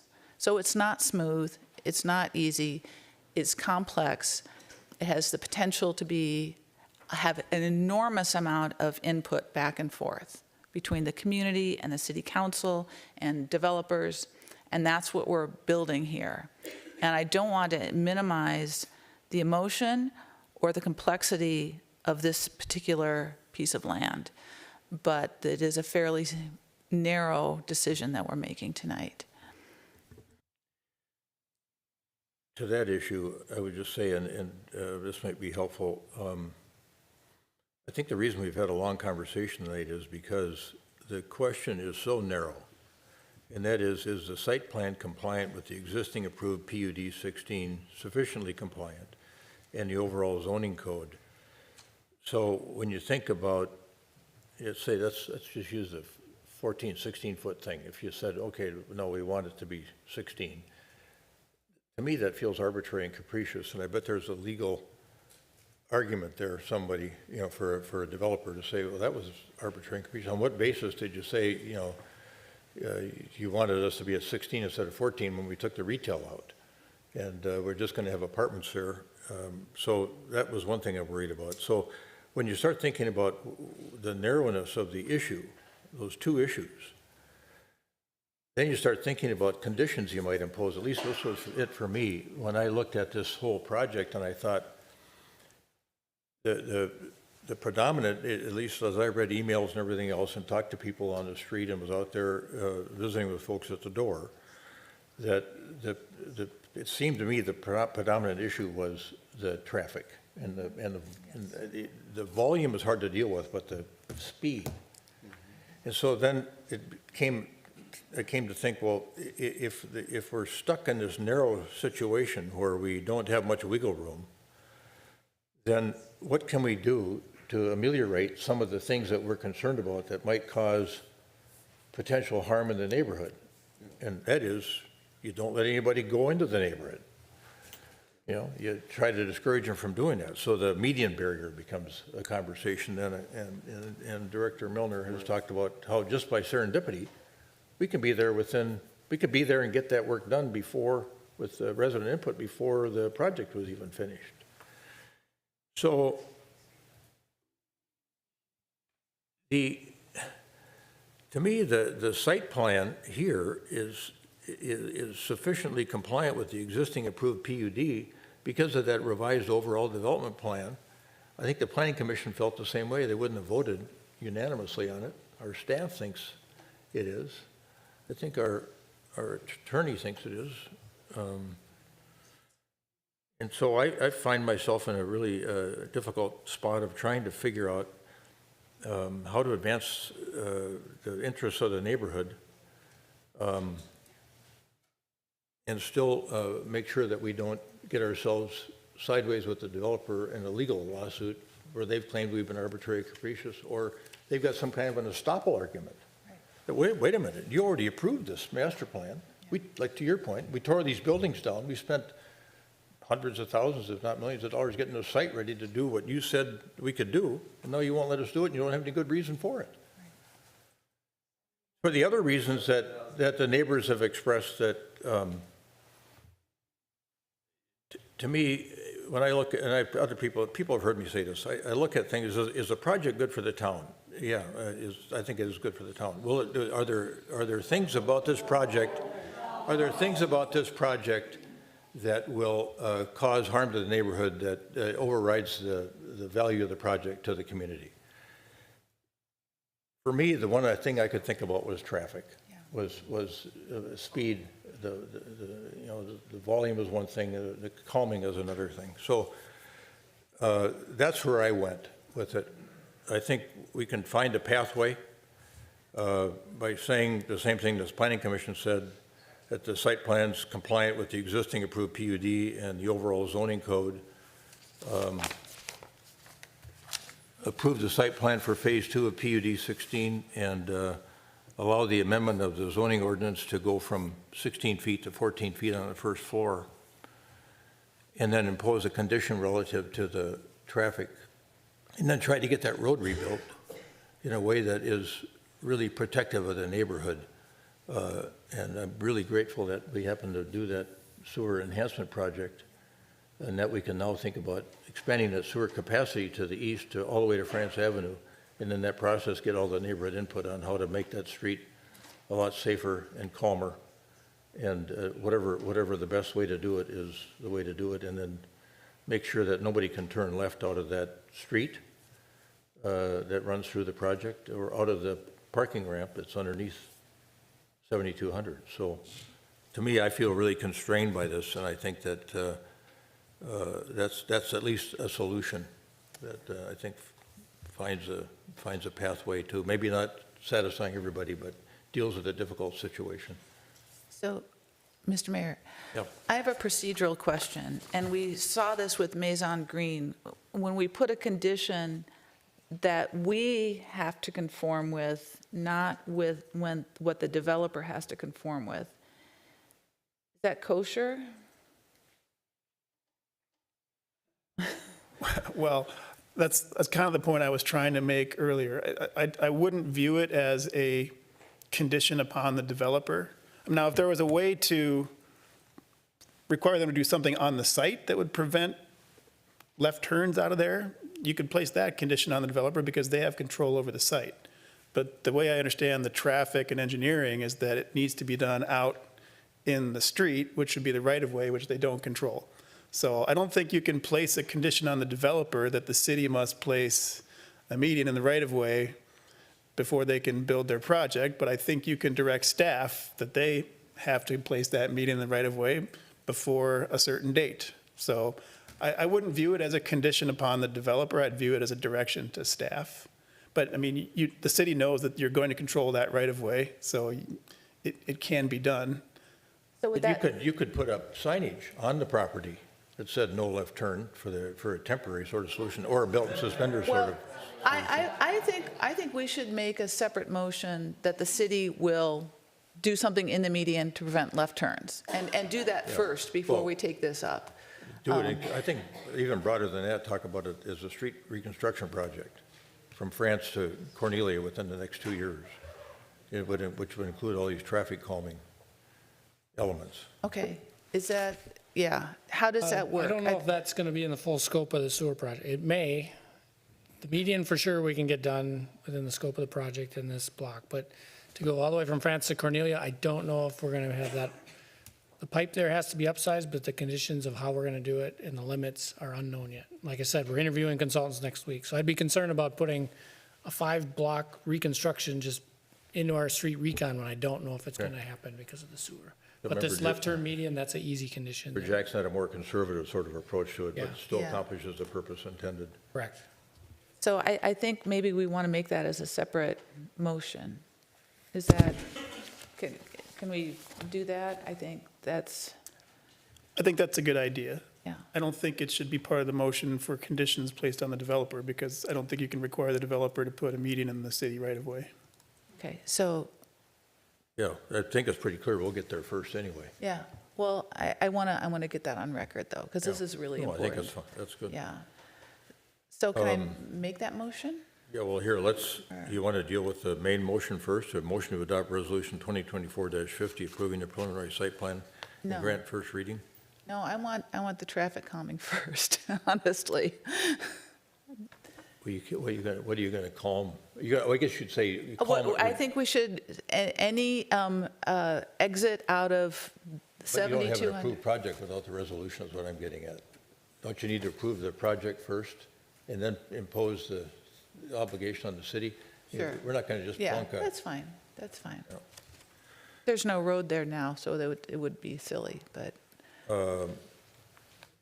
So is there a motion to adopt resolution 2024-50 approving the preliminary site plan and grant first reading of ordinance 2024-05? so moved. For a second? Member Jackson moves, Member Agnew seconds the motion to adopt resolution 2024-50 approving the preliminary site plan and grant first reading of ordinance 2024-05. This is an action by voice vote. Any further discussion? All those in favor of the motion as stated say aye. Aye. Opposed? Name. Abstain. Abstentions? Abstain. Okay.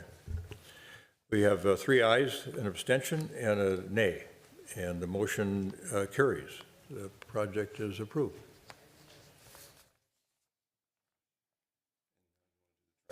And now we want to Yeah, do now let's do the traffic motion. So I move that we direct staff as this, to ensure that there is no way to, that there's a traffic median to prevent a left turn out of the interior street of this project to be completed prior to the building permit being granted. Is I that- would just change the condition, How would you like to see the motion? Yeah, how would you like What's to the see it? form? direct staff to install a median to prevent left turns on the northbound access road and have it done before their project is complete. Okay, that's the So moved. motion. So moved. A second. All right, we've got a motion and a second to install a median barrier on West 72nd Street near the 7200 project prior to the time that project opens. Correct. Thank you. Further discussion? All those in favor of adoption of that motion say aye. Aye. Opposed? Abstention? All right, motion carries.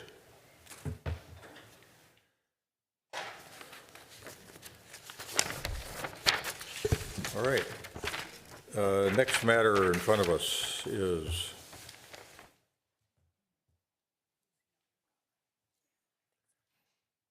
we've got some letters to talk about. Manager Neal? I'm actually covering that tonight, Mr. Mayor. Assistant City Manager Lenz over I heard here. this voice, and I couldn't figure out where's that voice coming from. Yeah, I decided not to move over to the other side of the room when Manager Neal needed to leave. But we have 2 letters before you today. The first one, I'm actually going to turn it over to Kate to talk a little bit about the Cable Commission's decision to push forth this letter. They are sending a more broader one on behalf of the whole Cable Commission, but they've also asked us as each individual city to approve it. Thank you. I did not know I was the one presenting this tonight. So this is, it's ultimately a letter that we want to write others that are part of the Southwest Cable Commission, I think are also going to be pursuing it, and we're kind of sending something forward. But there is, I think, some good reasoning for us to put forward this letter. It was a hefty discussion that we had at the last meeting.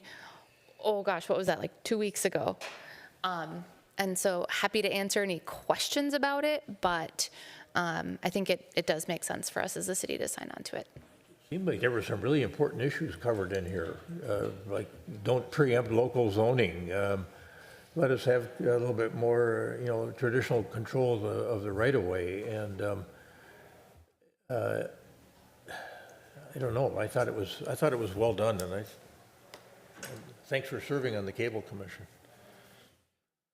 You want to move the approval of sending the letter? So moved. Second. We got a motion from Member Agnew, second by Member Pierce, to authorize the issuance of a letter from the Council to U.S. Senators and Representatives regarding the proposed American Broadband Deployment Act. Any further discussion? All those in favor of adoption of the motion as stated, say aye. Aye. Aye. Opposed? Carried. Sending the letter is approved. And then the next letter. Yes. The next letter Manager that you have before you is addressed to Hennepin County. It comes after a meeting between Jennifer Benarott, our city clerk Allison, and Manager Neal, where they met and they talked about election security after the incident that happened out front involving the courier. This is up for you guys to decide whether or not you want to send it forward, but these were the suggestions that came forward from the GOP as recommendations that staff also thought were reasonable. Okay. Thoughts on this letter? Content-wise, it seems appropriate, and we're trying to deal with that issue of the open back end of that van or whatever it was, SUV. I don't know. But I don't know if our clerk, in fact, we should give our clerk a round of applause for the election that she ran in Edina. Incredible. It's, I don't know, what do we have? What percent of our eligible electorate voted? 86.1%. 86? Okay. Very good. Is that our high, or is it we had been higher? We were higher in 2020, 90% turnout. 90%? Yes, in 2020. Where does that put us in the state, do you think, at 86? I am thinking on the higher side, but I haven't seen Anything yet? any data yet. Yes. Yeah. Seems like in years gone by, we've vied with Duluth or St. Louis Park or somebody about who had the best voter turnout. But time will tell. Time will tell. Do we have a motion to authorize the mayor to sign this letter to Hennepin County regarding election security? So moved. Second. Member Agnew moves, Member Pierce seconds the authorization to have the mayor sign the letter to Hennepin County regarding election security that was published to us. Any further discussion? All those in favor of adoption, say aye. Aye. Aye. Opposed? Carried. We'll get that letter signed and sent off.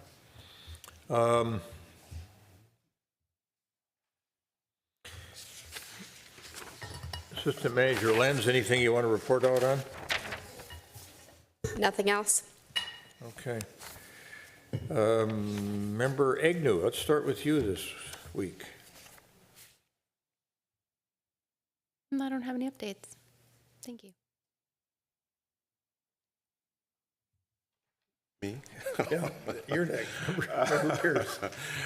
Thanks, Mr. Mayor. So maybe two things. One, Member Agnew and I and Commissioner Ellison, we had civic career day. Government day. Yeah, government day at the community center. And so we each spoke to, I guess there were probably 25 middle schoolers there. And we kind of split into two different rooms and talked about our roles, city council. They asked some broader questions about government in general, so I think we did a good job of answering those. But it was a really cool day. It only took us maybe 50 minutes to do that. And the groups that we talked to really asked some great questions, very insightful. And then they were going from there, I think they were going to the Capitol after that. And so they were really excited about that. So that was fun to talk through, to do that presentation with Commissioner Agnew. And I think it underscores really the importance of getting involved as early as you can in local, and at least understanding the importance of local politics. And no better way to do that than to start at the middle school, elementary school level. So that was fun. And then other than that, I thought about the fact that we had a good turnout in terms of election night. I think things went really smoothly. I heard from several friends and residents that there were a couple of precincts where there were long lines, but I really was impressed. The couple of times I heard that, people said, well, we just decided to drive around and do errands and then just come back. And so they weren't even complaining about the fact that there were long lines. They were just acknowledging that it was great to see so many people out serving their civic duty. And then the last thing, I'm happy to serve 4 more years on the council. So thank you. Jackson. Well, thank you, Mr. Mayor. And the early voting was so smooth. I voted early, and there was a line, and we just zipped through. And so everybody, all the election judges were cheerful, helpful, courteous, kind, go through the Boy Scout. So thank you to all the election judges, and thank you again, Clerk Allison, for a really smooth process. And when you see other states where there are long, long lines, people waiting literally 4 or 5 hours in line to vote, we're really appreciative of the system that we have here. And so thank you so much. And thank you to the voters for coming out, and thank you for sending me back. But I also want to acknowledge the girls' Edina soccer team were state runners-up, and the boys' cross-country team were state champions. So it was a very exciting fall, and the fall sports season isn't over yet, but I wanted to acknowledge both of those teams for really outstanding seasons. Was there something about the mountain biking team too? Oh, yes, and the mountain biking team, they won state as well. That's right, I'd forgotten that. How could I forget when we have this lovely new state-of-the-art mountain bike trail here in Edina, courtesy of the voters of Edina. So that's awesome. Member Risser. Can you talk Thank you. about a couple of state championships? Well, it's a very different. This month is World Day of Remembrance for Victims of Road Traffic Violence, and this will be the 5th year that we will be marking this event, which is a worldwide event, and we'll be over in St. Paul again. And so I just want to let people know about that program. We're going to have Jeremy Geiger, who's Lieutenant Colonel of the Minnesota State Patrol, speak, along with Pamela Mason, whose son Austin was seriously injured in a hit-and-run crash, and that happened in Plymouth. So raising awareness of traffic violence, which is so important. Matthew Milder, Regions Hospital Director and Emergency Medical Services, will also be there. The program will start at 12 p.m. in the state capitol rotunda. And so anyhow, we will be doing that. And I also wanted to mention last month, this is a little bit of old news, but same topic. Police officers Bennett Breyer, Travis Larson, Jonathan Rasmussen, and Sergeant Mike Sussman were all recognized for their work that they have done to stop drunk driving, which is a really horrible, serious issue that contributes to traffic violence. And so this is our flyer. If you have time and you want to come to the Minnesota State Capitol Rotunda, we will be there at 12 p.m. marking World Day of Remembrance for Road Traffic Victims. So thank you. Thank you. For me, I just been thinking all meeting about that white oak tree that Janie Weston showed us that was cut down. It was just made you kind of sick to your stomach, and it made me think: I know our tree ordinance needed some work yet, but this was one that looked like it was outside the building pad, outside the setback, and taken down for what reason? I mean, and maybe the angle of the photography was misleading, maybe it was in the setback, but it just seemed like it was a revisit of what we saw years ago over in Morningside, where they were cutting down trees outside the setback along the lot line for no good reason, just because it made their job easier. So I don't know how, I guess we'd have to get Luther in here to tell us about what happened, and Carrie, maybe you can coordinate that, or Chad. He must have known about that, I would think. We'll follow up That and was a bring big that tree, back that's a lot of caliper inches there. Anyway, Yep. I'd like to learn more about that. I think we all would, that situation. Other than that, I mean, the majority of us have been involved in election activities for months now, so I don't have anything else to report either. It's nice to have it behind us, and thank you, I think all of us, on behalf of all of us that were up for re-election, thank you to the voters of Edina for returning us to do this work on behalf of all of you. It's really important work, and we're really appreciative of the fact that you have shown your faith in us and asked us to come back and continue to serve all of you. So, thank you.